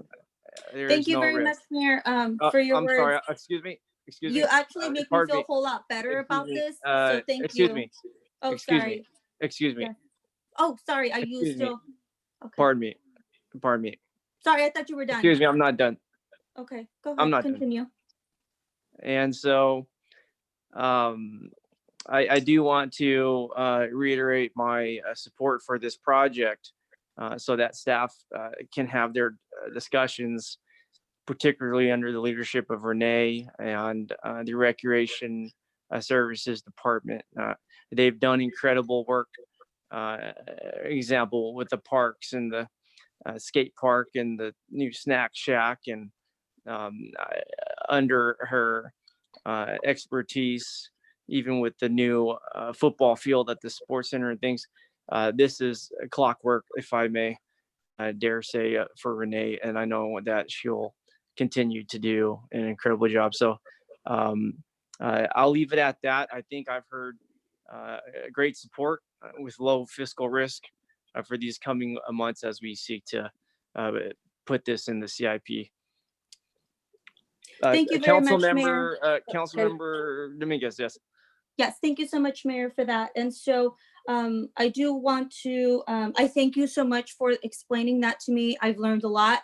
And because I do trust the leadership that Councilmember Montano has provided in the Art Commission, I will be supporting this to move it forward. I do trust her leadership. And so I thank you, Councilmember Montano, for your years of advocating for projects like this to happen. And so with all due, I'm not too sure if there's any more questions, but at this time, I don't have any more questions on my end. Thank you so much. Thank you very much. Thank you very much. Councilor Montano, did you want to? Yeah, I wanted to add. So I'm a little bit unclear because as I mentioned, I think we're all on the same page that we'd like to see it right there at that park, but we don't own that park yet. So I think we wanted to do like first phase, second phase. First phase is just to secure it, because I think there's a window. I think the Historical Society, I don't know if they're selling it or not, but there might be an opportunity there for us to secure that. And it doesn't mean we're going to build the amphitheater now, but at least I'm pretty sure all of us are on the same page of we would like to purchase that site to secure it for in the future. When we do have the money, we could build a really nice amphitheater there. Is that what I'm hearing from everyone? Yes. Thank you so much. Yes, absolutely. You're right. Thank you so much. Is there supposed to be a motion or something to have staff look into securing the site? Not so much. Can I chime in? Yes, Anthony Fan. Go ahead. Yes. Anthony. Yeah. So I hear what everybody's saying, and you know, I think that I have mixed feelings about it. I think I'm certainly a proponent of continuing it on the CIP. You know, the CIP is essentially a budgeting process, right? And I'm all for keeping it budgeted, keeping it remaining on the budget. We don't necessarily have to allocate the funds though. So in terms of the prioritization, mine would definitely be the study first and then the purchase of real property, at least in that order. That said, I'm reluctant to actually allocate the funds right now, just on the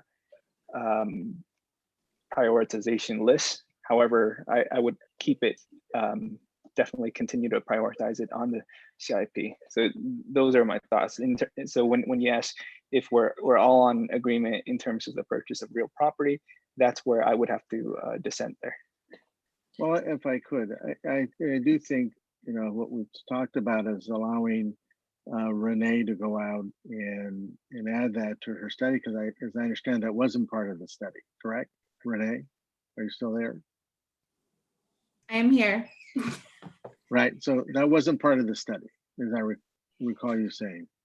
The specifically targeting amphitheater space wasn't something that they looked at this round. They were looking at overall spaces, and so they were responding to the input that they got. Yeah, so I think including that in the study, and then also though having the conversations with that property or any like property right there, I'll leave that up to the city manager. Because if I'm correct, there's some property that opened up close to it, but I'll leave that up to the city manager. So as I understand it, we all sort of ended up the same place. I don't know that there needs to be a motion. I'll leave that up to Chris and the city manager to tell us. But it is to continue to allow you to do the rest of the study to include this part. And then whatever the city manager and the city attorney agree, that wording needs to be. So Mayor, if I may? Yes. Thank you, Mayor. So I have heard two things here. One, the study, and I will ask Renee also to respond to the first part is, with the study, Renee, since the study is open, you have the consultant, you mentioned this was the first part, that they could look at this pretty easily, and then we would have that information from them. So that doesn't really require anything else than the direction we just received tonight. So nothing to vote on there. The second part I heard was securing the site or a site. And in doing so, where you heard the first part, we have that funded, so that works okay to proceed with. Second part would be securing a site. Well, we don't secure a site without purchasing a site. And that's where probably the bigger discussion here is, if we wanted to phase and buy that site or any other site, we would need something allocated in the CIP to do such. Well, see, I would think that's the part we're saying could bring it back. Yes. Okay. Yeah. Okay. Yeah. Bring back site information. Council. Cost information to you. Okay, I understand. Yeah. Okay, so you're not saying to put it in now and take something out, but take a look at it. Yes, okay, correct. understood. Bring it back, yeah. To me, that's the direction we received tonight from you, and it sounds like we have everybody understanding that. And that includes the details like the price and, all those. Take a look at the estimated price without doing an appraisal, because then there's cost to that as well. Yes. Yeah, and see, that's why I said, first look into purchasing, because if it's going to be out of our reach, I mean, then we're not going to have the money to do an amphitheater. But if it's reasonable, then, we can add that in there. What's that noise? So not me. Not me. It's me. So okay, I think we have the information. We have enough direction from you to understand. Right. Thank you. Thank you. Thank you so much. And I appreciate all the discussions, Vice Mayor and the council. Thank you so much. And I think we just got a lot of work done here on this item. And so I'm looking forward to progressing here. We'll go to Walter. Hey, Walter, I didn't forget about you. Thank you, Mayor. Thank you. Good evening, Mayor and City Council members. So we obviously heard from Renee that the potential performing arts center, different versions, of between $30 and $60 million is estimated. And we heard from Steve Erickson, that police building, other facilities, we're looking at $100 million. So what are potential funding sources we can look at? And this is a very preliminary analysis, just to give you some ideas what we can do. I'm not going to recount. We all know we have a shortfall of $25 million, but we're working on it. So give me another 2 or 3 weeks, and when you see the proposed budget on May 4th, hopefully it's not looking as bad, given that the economy doesn't falter on us. So general fund reserves is we've put money aside for certain fiscal policies. The council's done a great job, and I'll show you a slide in a second for that. And obviously we did this with the annual budget surplus as allocated to the various reserves. And there's always going and doing a tax measure. Infrastructure oftentimes in the state of California is funded through the tax measures where the voters approve to be taxed, and we'll be able to fund infrastructure improvements. Next slide, please. So this is a slide I showed to you on February 18th. This was the mid-year budget review. So the funding sources of reserves which we have. Obviously, some of the reserves we are going to use as a balancing strategy. We're recommending that to you for the proposed budget, since we're quite uncertain what's really going to happen. How big is the impact because of the coronavirus or the COVID-19, and how much the stimulus package from the Federal Reserve and from the federal government is going to assist in mitigating the economic impacts. Total funds available to you is at the third row from the bottom. Total unassigned and committed reserves of about $83 million. But obviously they're dedicated for various reasons, and I do not recommend using all those funds. Am I on the same page as you guys? Because I have a different general fund reserves slide. Unassigned reserves. Mm-hmm. Yes, that's yes, correct. That's the top part. That's correct. Okay. So I'm just, Councilman, I'm just jumping down to the bottom to the $83 million there, just to give you a quick snapshot how many mills in reserves we've set aside, or the council has set aside over the last few years. Next slide, please. I apologize, my voice is going out. So no worries. When we look at tax measures, we really need to look at first what kind of debt we would like to take on. For infrastructure, it's often funded through debt issuance. But the idea is to be over 30 years of the use of the building, and oftentimes we use it much longer than 30 years, as you all know. That the generation of ratepayers or taxpayers will pay for that issuance, or for the construction or reconstruction of buildings. So here's some assumptions of what with our financial advisor. This happened on February 27th, 2020. It was before the municipal bond market crashed on us a little bit. It's sort of recovering again. It's doing better. But the assumptions were 30-year debt. The interest at the time was 3.71%. You might recall the interest we had for the debt in fall for water and wastewater was about 3.1%. So it was a little bit higher. And what if you have an annual debt service, and that's the second row right there, of $1 million, the borrowing amount is about $18 million. If we have an annual debt service of $10 million, which we would have to recover from taxes, the borrowing amount is about $180 million. So this gives you sort of a magnitude of what can be refunded for taxes and what could we buy, what kind of infrastructure improvements we could buy with those dollars. So what potential tax measures are out there? I remember Councilmember Montano asked me one day, what about sales tax? Can we do this? So it's right here. The local portion of sales tax, we could raise ask the voters to increase sales tax, is about 0.25%. It's actually, given the sales tax amount we currently have in the last fiscal year, this will fund about $6.5 million of annual debt service. Sales tax is a little bit iffy because with the economy faltering or the economy situation going badly, sales tax revenue goes down most likely. If it's good, the economy does better, sales tax goes up, or sales tax revenue goes up. So you want to make sure when you do that, you need to have a cushion. A cushion, not just put everything under debt service, but you have a cushion for sales tax, which you're generating through this extra tax. But it does not give you 10 million. But it does not give you 10 million annual debt service. So if you look at 10 million up above, it's about $180 million in borrowing amount. The sales tax would be more for a smaller tax measure. Then typically things which, yeah. Councilmember Montano, please. Have we? I don't recall us putting a sales tax on the, for the voters to vote on it. Have we done that? I don't think we have. No, we don't. This is just.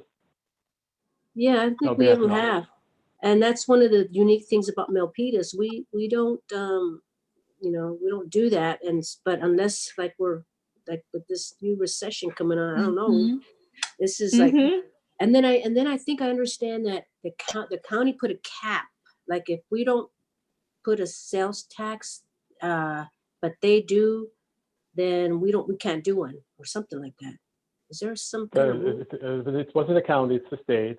But it's correct, Councilmember. There's a cap on the sales tax rate, which we have statewide. It's 10%, and the local portion of that cannot be more than 2%. And the local portion of 2% of 2 percentage points of sales tax has primarily been used up by VTA and by the county. So the only remaining portion which is there available, unless we ask the state to change state law, is the 0.25%. And the 0.25%, for instance, the city of San Jose has taken advantage of that, and the city of Campbell. See, and that's the sad part. When the voters vote for these, they don't realize that it kind of ties our hands. We can't generate money for our own community because the county and all these special districts wind up taking precedence. Anyway, that's a different story. So yeah, it's so if we do it'll be 1/4. Okay, that's all we're allowed. Thank you very much. State law.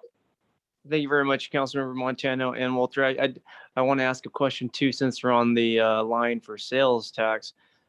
Based on the current sales tax pre-pandemic, if we were to the voters approve that 0.25% sales tax, what would that translate to in additional sales tax revenues? It's about $6.5 to $7 million. 6.5 to 7. Okay. Yeah, I appreciate you providing us those potential tax measures. I don't think that sort of sales tax would pass in this town if it were to be directed towards debt service. If we were to pass some sort of sales tax that really focused on other services, maybe. But those are just my thoughts. Thank you, Walter. Vice Mayor, did you? If I may, yes. And so is it like other sales tax, if you wanted to be very specific toward what it goes for, that there's a difference on what the percentage has to be for approval? Thank you for the comment, Vice Mayor. That's correct. So if we do a sales tax measure where we say specifically we'll use the funds for infrastructure, then it requires a 2/3 voter approval. If you do a general sales tax, you indicate that this has been very carefully crafted by the attorney's office, and you indicate what you're going to use those funds for, it may only require a 50% plus 1 voter approval. So at least in the last thing I saw, and so this is my conservative side. Sales tax in general is not something I normally support because it normally hurts those that make the least amount of money and small businesses. And in this case, if it goes towards helping a debt service, or if it's only really just that 0.25% that's left, you don't leave room for some of your other really big needs. And at this point, in the last election, as I recall, percentage-wise, fewer government agencies won their tax increases than lost them than won. And the reason is because there were so many of them that had gone the last 3 election cycles. And I think this time, because of those persons that have lost their jobs, that have been affected because of the coronavirus and such, whatever the amount is going to be harder for them to pay. Yes. So I'm just saying it's in my mind, that's just one that I agree with the mayor. Persons are not going to be in favor of a sales tax, and that hits everybody. So that's just my opinion of it, for what that's worth. Yeah, generally people approve it when there's good times, but when people are hurting, they're not going to see that. So just it's the timing. It's all in the timing. Hey, Walter. Yeah. Hello. Yeah. Is there any other potential tax measure that you can think of that voters are overwhelmingly supportive of? So let me, if I may come, but it's a difficult question. So it really depends on the environment, and there's actually more slides coming up with next two slides, and I can describe a little bit more what are perfect conditions which have existed or which may have to exist for to pass a tax measure with the voters. So if I may, I would like to continue on the potential tax measures first and then go and respond to your question, Councilman Fan. Please go ahead. Okay, thank you. Can you go back first? Back one slide. Thank you.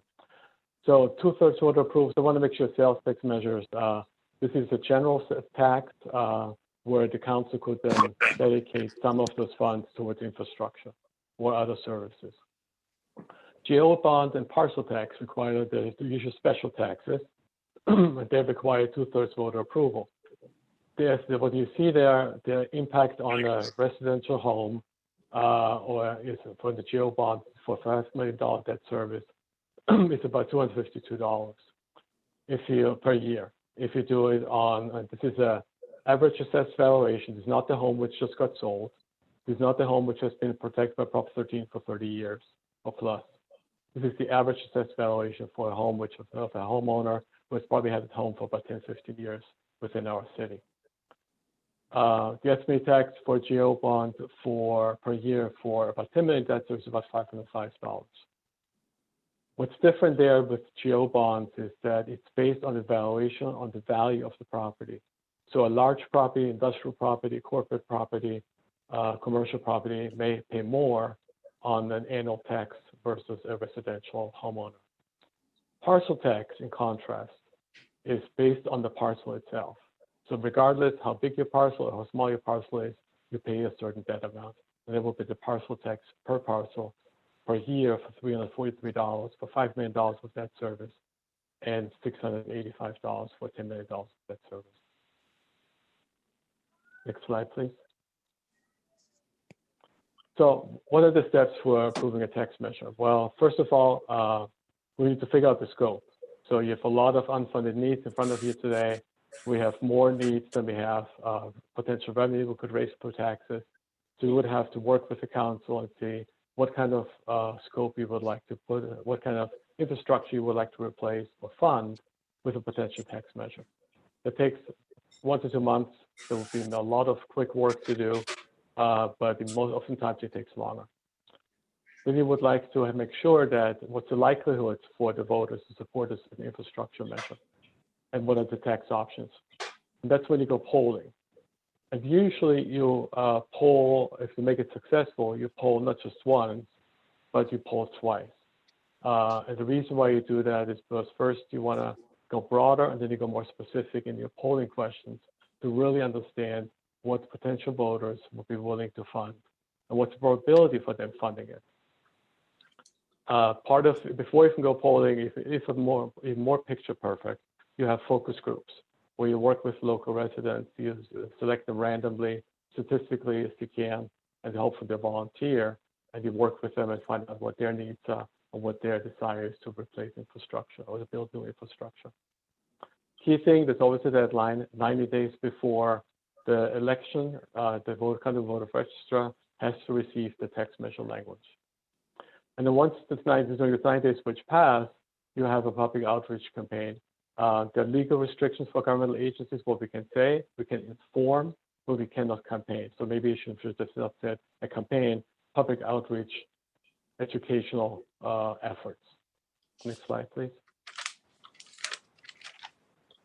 So what are considerations for a successful tax measure? You mentioned this right today, there's economic conditions.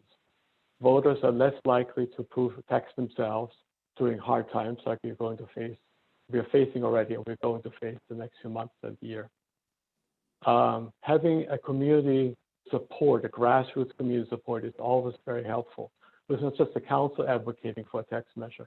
It's community members who are engaged, talking to their neighbors, talking to their friends, and saying, this is really something we should do, what we should tax.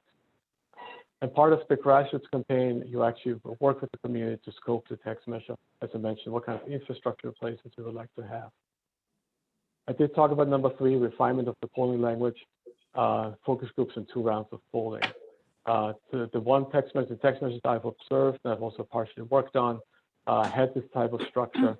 in order to prepare for the tax measure, in order to successfully pass it, even with a 2/3 majority. What's the time frame? 9 to 15 months before election day. And that includes contracting with a polling firm and hopefully working with a community group which is engaged in supporting a future tax measure. I think that concludes my slides. If you Thank you very much, Walter. I always enjoy your presentations. Satisfaction, sometimes good times, sometimes challenging times. I do want to go back to Councilmember Fan. I know he had brought up a point he would like to discuss. Yes. How much in terms of revenue are we currently bringing in with the cannabis tax? Walter? Yes, I'm coming. There's no cannabis tax at this time, so no, it's zero. Oh, there's no cannabis tax, and there's no revenue coming in from that. No. Okay, there's not. Okay, thanks. Thank you very much, Councilmember. Yes, yes, Vice Mayor. Thank you for that. Thank you for that. Yes, Council. yes. Could I see your chart on the reserves again? One more, right here. Right there. Thank you. Walter, first, I really do appreciate the way you present finance facts because they're understandable the first time you present them as opposed to digging down 7 or 8 slides to get to them. So first, thank you for putting them in a manner in which I think anybody can understand them, including me. So on this slide, is it how many, let me ask the question, let's see, how many of these dollars are we going to use in an attempt to balance the budget going into next year? And tell me if I need to ask the question differently. No, you're fine with asking the question. So okay. We are still working through that. So I don't have a final number for you yet, but it will be at least $10 million, if not more. Okay. So we still will have reserves, but you're going to take them from certain areas where you feel either we don't have as great a need or we can do without 1 year in that area. Is that how you're looking at it? Sure. So when I mentioned this amount, we're looking at shortfalls for this year, for next year, and the year after, and the year after. So what we're trying to do is to refine the way we budget to be much more accurate in our budgeting process, and that's where some funding will come from to address the shortfall. And we're working with departments to reduce their costs without impacting service levels. So then where you typically go, it's right in the top line, budget stabilization reserve. It's a reserve the council established 2 years ago. It won't be sufficient. And the next line I would go is the third one, unassigned, $9.2 million. And you'll see a recommendation from the city manager to really shore up as much as we can those reserves, if we can, for the next few years. Okay. That makes me feel really good, only because they were put there for a reason. This is the reason. The others, if we have to, but I mean, it seems to me that at some point in time, we defined, administration defined a need, and it's now come to that point in time where we're going to have to use as much of that as we need to, but it's there. I appreciate the city manager and you're looking at our ability to freeze positions and not have to go to furloughs and layoffs. So the only question I have on this page specifically is the PERS stabilization. I think I sent an article where there was some concern that in the investments made by PERS with the crash or whatever term you want to use in the stocks, that PERS was looking at somehow charging cities and other government agencies more than they had planned to try to make that up. Did you find that true, or are you projecting that to be true? So I attended a PERS webinar, I think about 10 days ago. It wasn't this week, I think it was last week. And PERS is heavily invested in equities, that's correct. National and international, real estate, and other investment investments. So PERS does project, or the actuary who is working with us, Bartel and Associates, currently projects that PERS will have a negative earnings rate, -3%. So as you might recall, the assumption they have is 7% that we earn every year in their portfolio. So -3 is 10 percentage points lower. Not as bad the impact as we had during the Great Recession about 12 years ago. So what's going to happen? We're going to see that impact. We don't see it next year. We won't see it in the year after either. It takes about 3 budget cycles in order to go from today to 3 fiscal years until we see the impact with PERS. And then we'll see the impact for the next 5 years thereafter. So our contributions will go up. And that's why having this PERS stabilization reserve available is key. How we're going to use it, we'll come back with recommendations once we understand what the impact is going to be to our budget. What you very much. Thank you very much. So I had a question. Yes, Councilmember Montano. So how many how many liquid assets, what do we have in our budget? What are our liquid assets? How much cash we have? Yeah. So our cash pool is probably about $250 million, but it's just money from various funds, not just the general fund. So if you think about, if we have $80 million reserves here, that's equivalent for the general fund and more. It goes up and down as we get revenue in, and as we have to expend our funds. For instance, property tax in the general fund, we get a first payment in January, the large one, the second one in April when we all pay our property tax. So the cash pool ebbs and flows, but it's on the average about $250 million. Okay. But it's not cash which is available to us to spend. Yeah. Our cities, we were comparing with other cities, we're not too bad off. Because that's one of the best. That's because of the our being prudent, and wise in our spending, and how city councils, how we do our budget. And also, how do we rate on the Poor's and Standard? Well, so general fund, we have not been rated because we don't have debt as general fund. We got I think the last time we were rated, and I forgot when that was. If Jane is online, you can jump in, Assistant Finance Director. We were AAA for the general fund, but each funding source gets rated differently, or separately, I should say. When we got the rating for the water and sewer funds, we were AA+, which is the second highest rating for those 2 utility funds. Once we go out, this is going to happen per council direction to fund the replacement of Fire Station 2.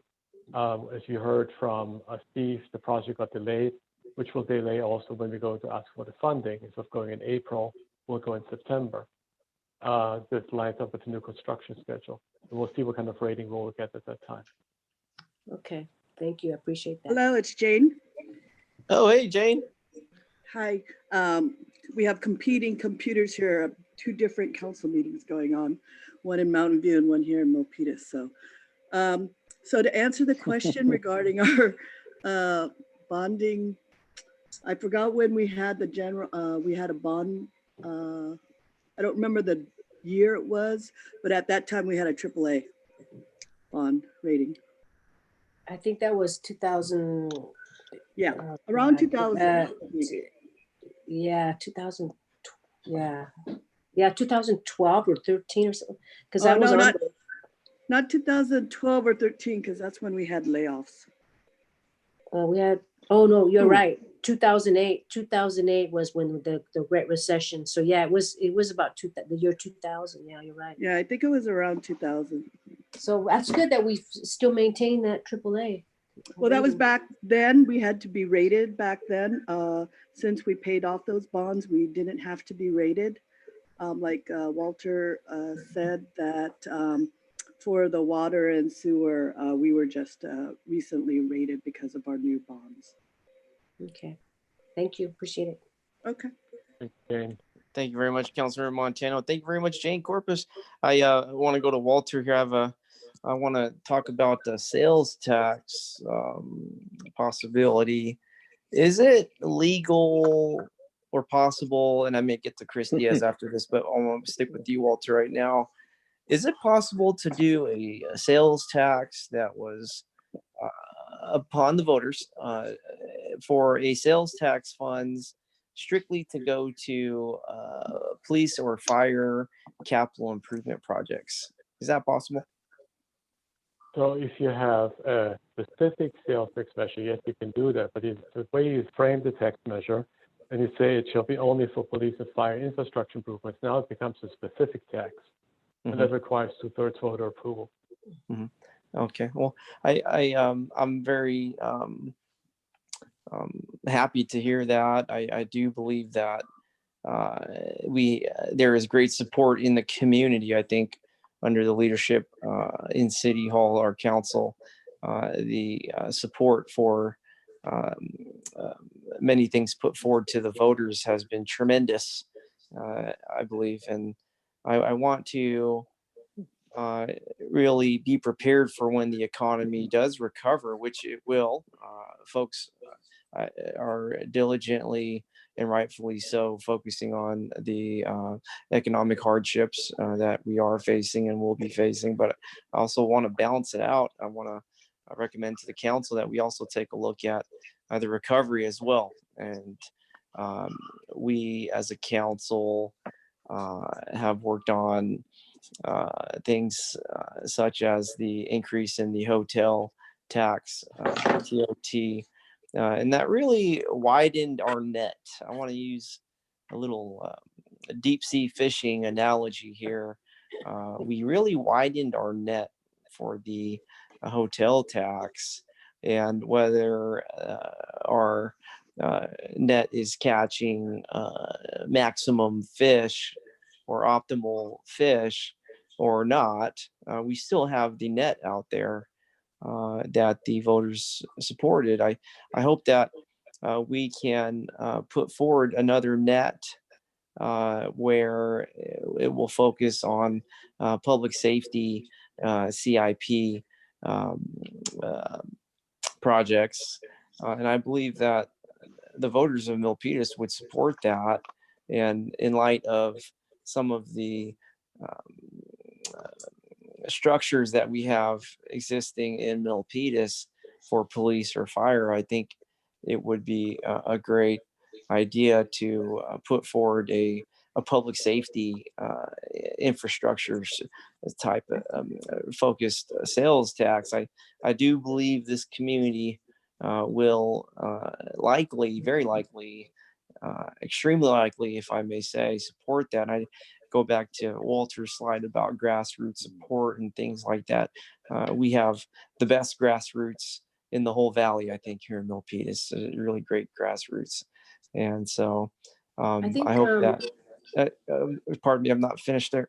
I hope that the council will take tonight to either find a consensus or to further deliberate a possible sales tax $0.25 so that we can support our public safety infrastructure. Councilmember Montano.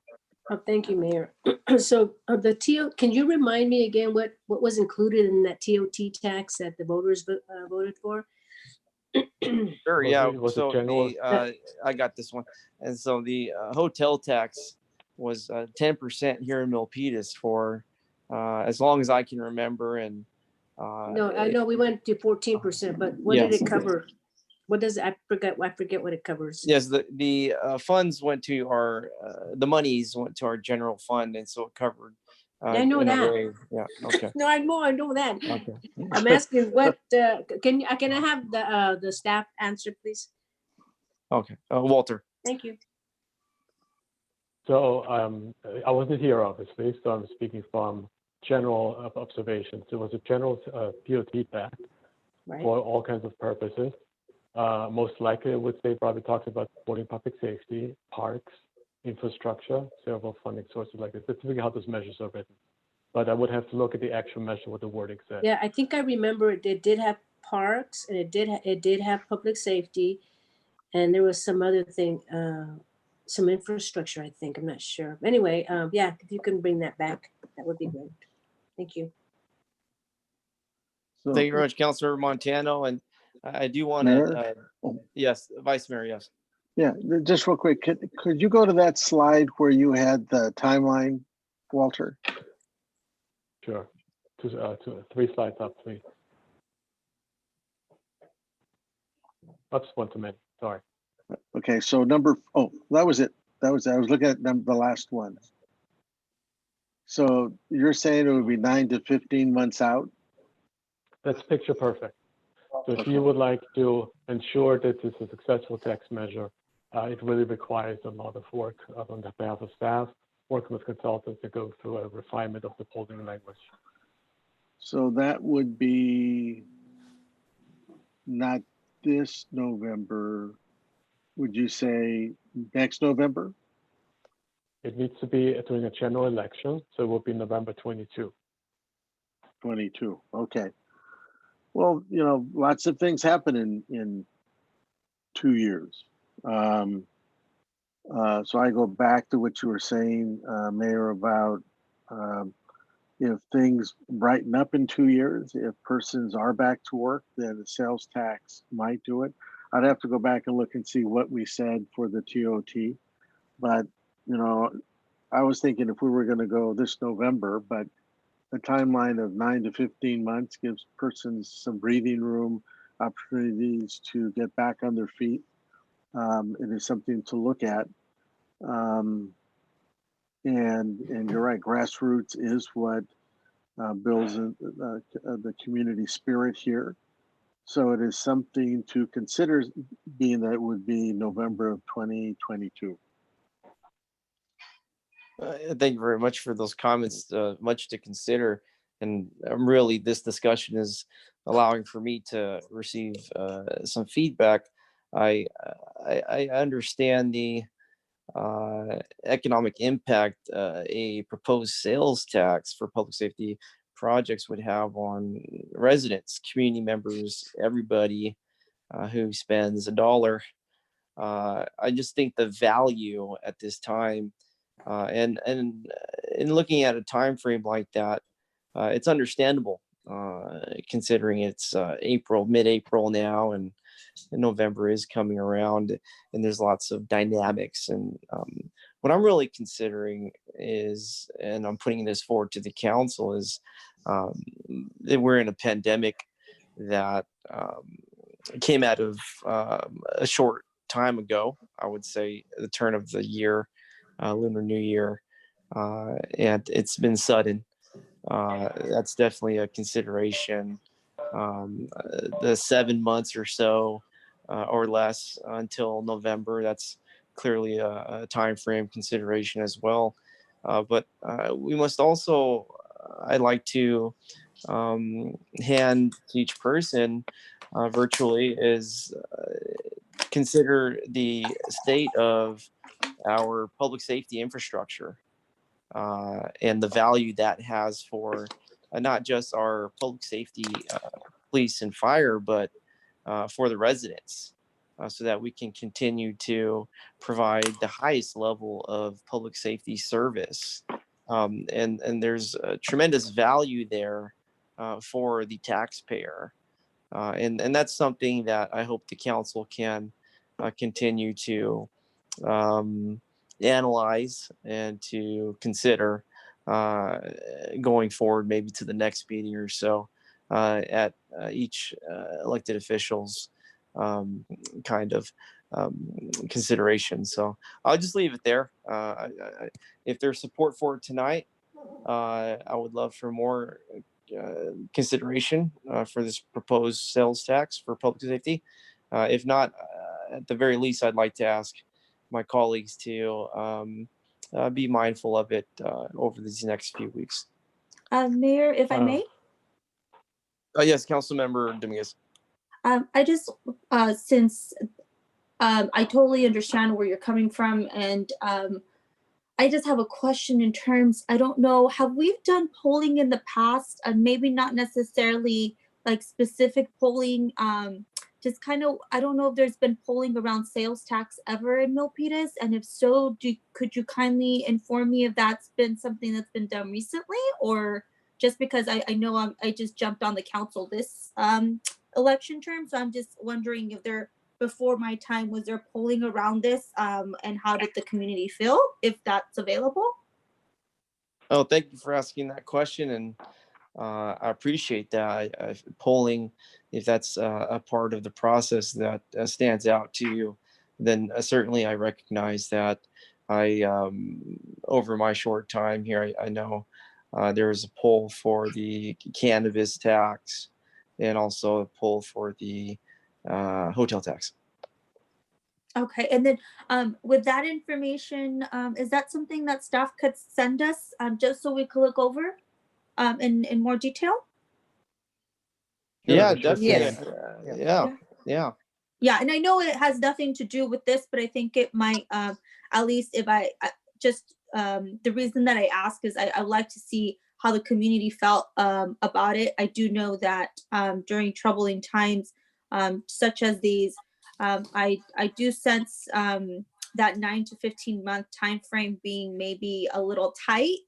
But I also feel that if the tax measure itself went into a specific fund for public safety, then it would just be interesting to see what the sentiments were, and then that would help me move a little, for or against. Right now, I stand pretty neutral on it. I definitely hear what you're saying, and I understand the time frame as well. But I think that information might help me figure out where I stand on it. Yeah, absolutely. Mayor, That's very reasonable. Yes, Walter. Thank you. Okay, there are two things I want to make sure we understand and we clarify. So when I say 9 to 15 months for election, what I mean with that it takes about 12 months to get ready. There's 90 days before the election happens, we need to submit the tax measure.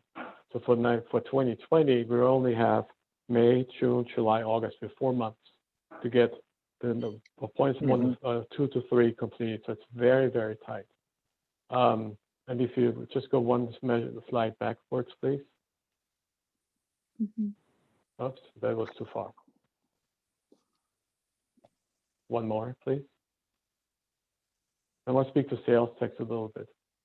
Sales tax, 0.25% is about annual debt service, let's say $6.5 million. That's probably generates a borrowing amount between $100 and $110 million. You might recall what Steve said is that the public safety building alone is about $190 million. There's $50 million for fire stations. So the amount available for sales tax may not be sufficient for a public safety measure. So we'd have to figure out what kind of, if we would like to pursue a public safety measure with sales tax, what we can actually fund with that. So that scoping is the work I wanted, as one of the points in my slides. That scoping is really key, working with the council, what they're interested in doing, having a study session with you, figuring out the scoping, coming back with preliminary designs or estimates of what certain infrastructure replacements would cost. And that's the challenge we have in 4 months. It's just insufficient time to make this happen. Well, I appreciate that, Walter. I do accept that. That's very clear. One of the key principles that I'm focusing on is yes, the sales tax, even at this pre-pandemic number of possibly 6.5 additional millions, it will not cover what we're looking at as the final number for some of our signature projects. I'll call it, for public safety, police. But I do feel that over a period of, I don't know, 10 or 20 years, those numbers, those dollars do add up, and it's $1 less that we would possibly seek out in a bond. And I think the savings there, it does make sense. If any dollar less off a bond is more than $1 saves. But I do accept really your thought process there with this proposed sales tax being unfeasible for this November. So I appreciate you, Walter. I'll go to the Vice Mayor. Yeah, no. So I and Walter, I think at least as I heard you, I'm sort of locked into 2022, but I agree with Councilmember Dominguez that all that information we need to collect, including that was just done by the school district. Theirs was very specific for facilities, and so any information we can gather that was polling that being done in this community, I think would be helpful, because we may find that this, along with other things that we can do, will help us ease the burden, still trying to get all of our facilities done. I think that the impact on the sewer lines, all those things that we don't have the money for now. I didn't hear anybody say that we didn't need to have them done. We still need to do those things. So every place we can find dollars to help us improve the services of the city, we should look at. And then after we reviewed that information, if we decide it's not the right thing to do, given the information, then we don't do them. But at least we had the information. So I think if you could bring that back and say, here's the information that you gathered, because that's just gathering the information. Let us review it, and then let us go from there with the decision. But I do agree that 2022 is probably the soonest, because that kind of tax really is going out and having 5 persons be the ones that sell that to the community, that it's the right thing to do for the right reasons. Yeah, we'll be happy to bring back this information. Mm-hmm.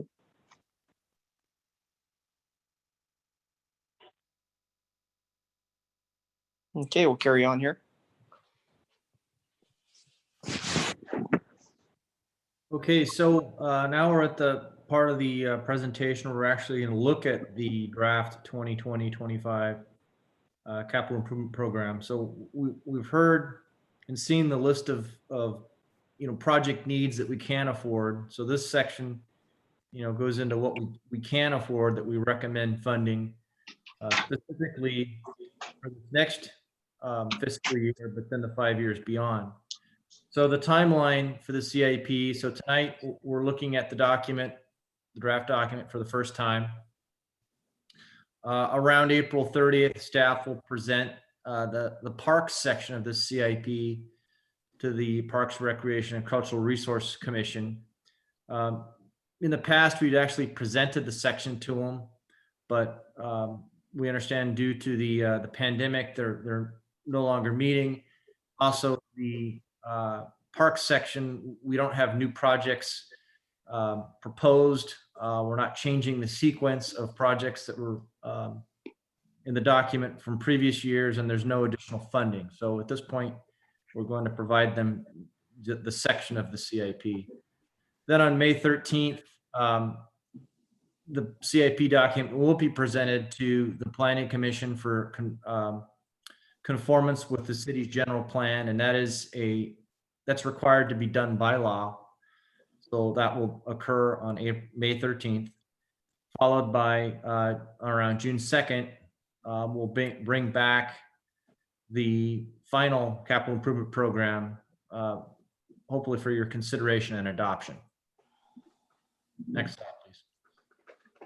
So the capital improvement program was put together with the council's priority areas, in mind, and this is the summary of what those are. Next slide, please.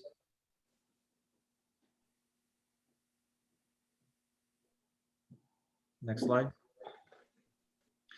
And so here we are. So for the 5-year CIP cost summary, we're looking at project costs as shown there on the far right-hand side, and the total number of projects in each section. So the value of the CIP is shown as 396.5 million, but as I mentioned before, there is a chunk of that, a good chunk of it, that is unidentified. So it's kind of an odd number. We're actually looking at about half this value as actual projects that would could potentially be completed. Next slide, please. Next slide, please. All right, so this is the actual funding sources over the total 5 years. So on the left-hand side, we actually have funding in the amount of 174.1 million approximately from the funding sources shown there. And then if you look at the pie chart, you can see the difference of the amount we don't have funding for, which is 47% of the total CIP, versus what we actually have funding for, which is only 45%. And then on the bottom, you see we've got 3 bonds that were approved previously. Next slide. So what's in the CIP this next time? Next slide. So we're looking at increasing funding for the comprehensive zoning ordinance that would be completed by the planning department this next fiscal year, or between 20 to 22.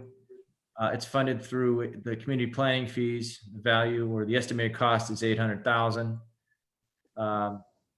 Fire station number 1 is not funded currently, but it's also way out there in the year 23-25. It's a new project proposed to the book.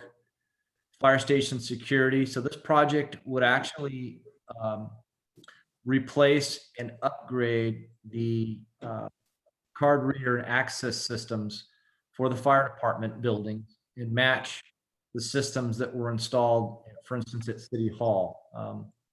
That is a funded project. It's funded from general government CIP.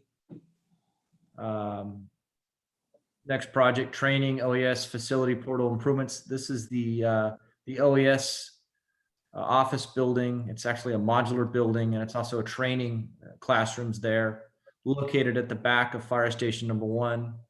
That modular building, I believe, was installed 15 to 20 years ago and used during construction of fire station 1.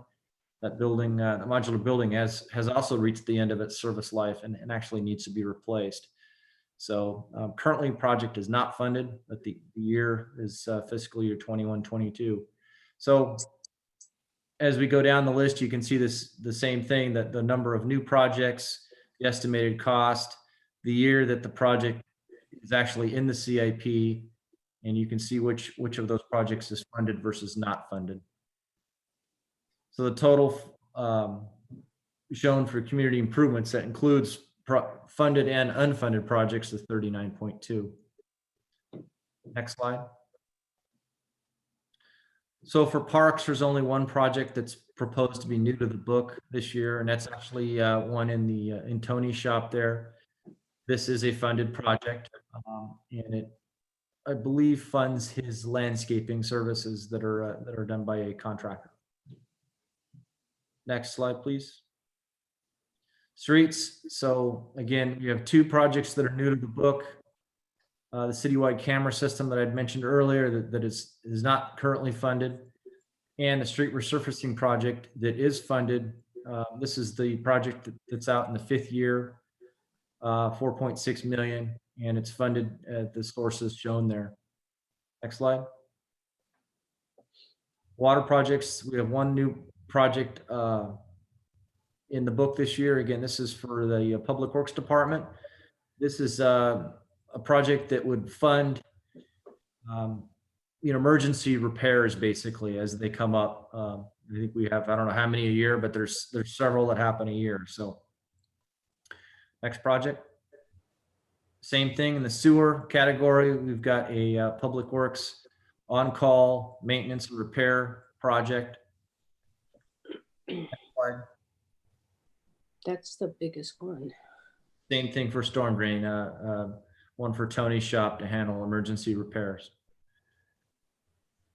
So that completes the presentation for this year's capital improvement program. Available for any questions. Staff recommendation at this point is to receive the draft fiscal year 2025 capital improvement program and provide feedback to staff. Thank you very much, Mr. Erickson. I have one more question, and I will look to my vice mayor and council members as well before we received a presentation, which was a great one, by the way. In terms of Fire Station 2, Mr. Erickson, can you update us on where we're at in terms of, I guess I'm looking on the timeline with the temporary location. We already got the lease for that, right? And we're making interior improvements already, or where are we at? So where we're at is currently we're stalled because of this pandemic. So the project was moving along on schedule. We acquired a lease for a temporary facility located off, what is it, Yosemite Drive, I believe, at, well, close to Dempsey Road. So just down the street from the existing station. It's about a $2.5 million tentative improvement to an existing building to turn it into a fire station. That project was on schedule to be completed at the end of March. We were going to have fire staff move in approximately April 7th. And the next phase would then be to demolish the existing Fire Station 2. So that was the plan. Now this pandemic, had messed all that up by several months.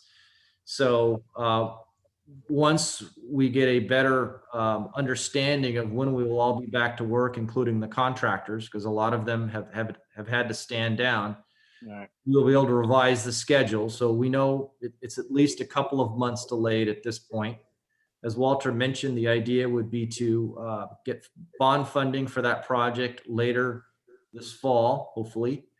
And that would be the time that we would actually want to put the actual construction of that project out to bid and be able to hopefully award a construction contract for the main station toward the end of this fiscal year, or I should say the end of this year. So December, January timeframe, be able to have that contractor ready to go spring of 2021. No, thank you so much. Plan.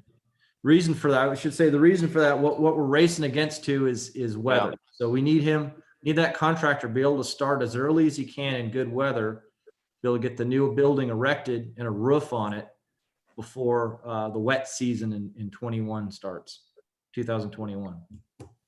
Thank you, Mr. Erickson. The funding source for the new construction, what action will be taken for the funding source for the new construction from Fire Station 2? Well, I'm going to let Walter finish this off, but I believe we were approved to proceed with a bond for that. But Walter, can you chime in, please? Sure. Good evening again, Walter Rossman. So what the council approved through this year's budget is to issue a bond measure, to issue bonds, of about $30 million. We were scheduled to come before you this month, but due to the delays we have in the construction and as a budget balancing strategy, we're actually going to delay it by 4 months, the funding of the bond measure, but the payment is going to happen in fiscal year 2022, not next fiscal year. By doing this, we are saving $900,000 next year, which will help us to balance the budget. Oh, that's good to know. I'm good with that. Thank you very much, Mr. Erickson and Walter. We'll go to the council, Vice Mayor. Yes, and so, at least I've been giving all of my feedback as we've gone along. I just have one question about the chart you showed, Steve, that indicated we're going to go back to the Planning Commission. Let's see. Yeah, keep going backwards. Yeah. I just didn't quite understand what you were going to get. Something about the general plan. Keep going. Yeah. Keep going. Yes, because it was what they were going to approve. It was a timeline, and then we're going to come back to us. Yeah. Right Okay, there. here we are. So this is one too far. There. The schedule for hopefully eventually the adoption of the CIP document. So tonight we're looking at it for the first time. Around April 30th, toward the end of this month, we will provide the parks section of the CIP document. We will transmit that to the PRCRC group rather than actually presenting it to them because they are not meeting at this time because of the pandemic. Okay. Also because there are no changes from the document from last year, no new funding, no new projects. Then on May 13th, at the next available Planning Commission meeting, we will present this entire CIP document to the Planning Commission because it is a requirement of law that the Planning Commission review the CIP and adopt a resolution finding it in conformance with the city's general plan. Oh, okay. I just didn't hear that last part. Every year. They're the watchdogs. Yeah. So do you expect we won't have? So it's our old general plan, correct? It's the existing general plan that's been adopted, correct? Okay. Thank you. That's all I have. Thank you very much, Vice Mayor. We'll go down the dais. Council Member Dominguez. Thank you so much, Mayor. At this time, I have no questions. I've been asking a lot of questions during the presentation. Just want to go ahead and thank all of you for the information and the draft itself and how it's presented. It's sufficient for me. Thank you. Thank you very much, Councilmember Dominguez. Next up, Councilmember Montano. Thank you, Mayor Trent. Yeah, I really am appreciative of staff doing a fine job for your presentation and the clarity and with Walter about the quarter-cent potential sales tax, about our poors and standards ratings, and also Steve with all the projections about how much we need to have done projects and we just don't have the funding for it. So we're going to have to prioritize. And that's a key word. We're gonna have to prioritize, just like when you in your home, when you have expenses, you have to prioritize. Well, what is more important? So we're gonna have to be doing that. And I'm really glad that we were able to put that direction to look into that property at the on Main Street, because we have to look into the future. We have to have some foresight and I think that's a really good, we shouldn't let it pass us by. So, and I think this is a good opportunity to prepare for the future, to prepare for that site. So thank you. I appreciate you, the CIP. So it's a good job. Thank you. Thank you very much, Councilmember Montano. And next we'll go to your virtual right, Councilmember Fan.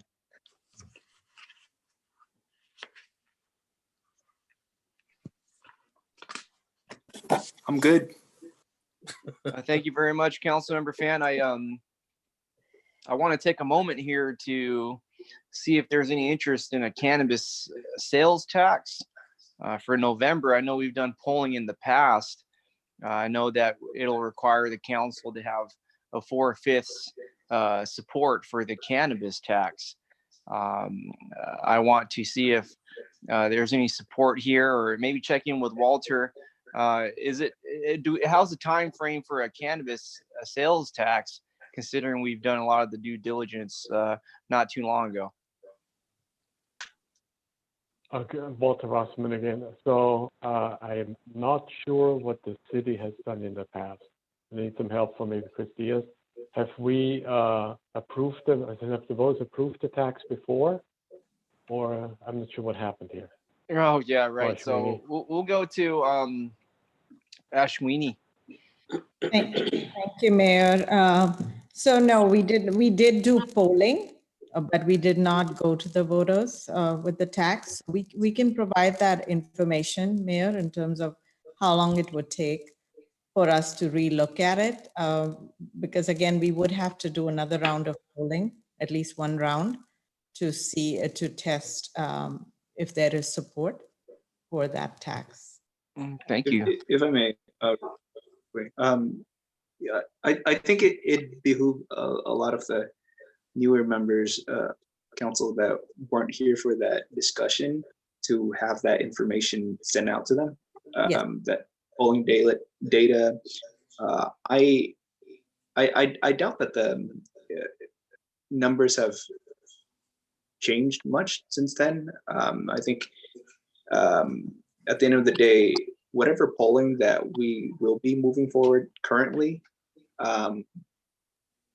it generally doesn't change the cost of the poll to include additional questions on there. So if you're already doing a comprehensive poll, you added a question on there as to determine the public opinion on an issue like cannabis or really anything else for that matter, we can do that. And I think that we should. I don't think necessarily we need to have the discussion for a cannabis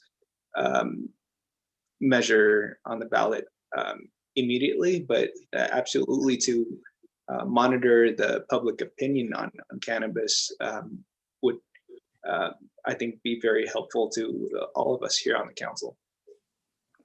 So thank you very much, Councilmember Fan. And I think what you said, I'd echo that for the council here to have the most information right on, really right on. And I would be in support of allowing the voters to decide and exercise their freedom with that cannabis sales tax here in 2020.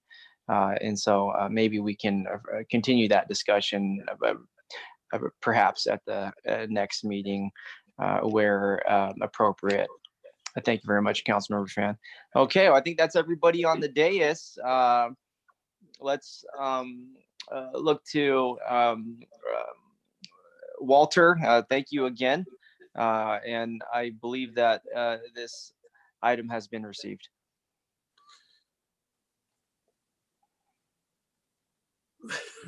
So, you know, if you have just 30 seconds. Oh, more, no, take all the time you need. No, because you know what I'm getting used to is our city manager, who is usually quite quiet through all of our meetings. Let staff do the presentation. Yeah. But I'm getting to understand fully that he has his hand in every one of the presentations.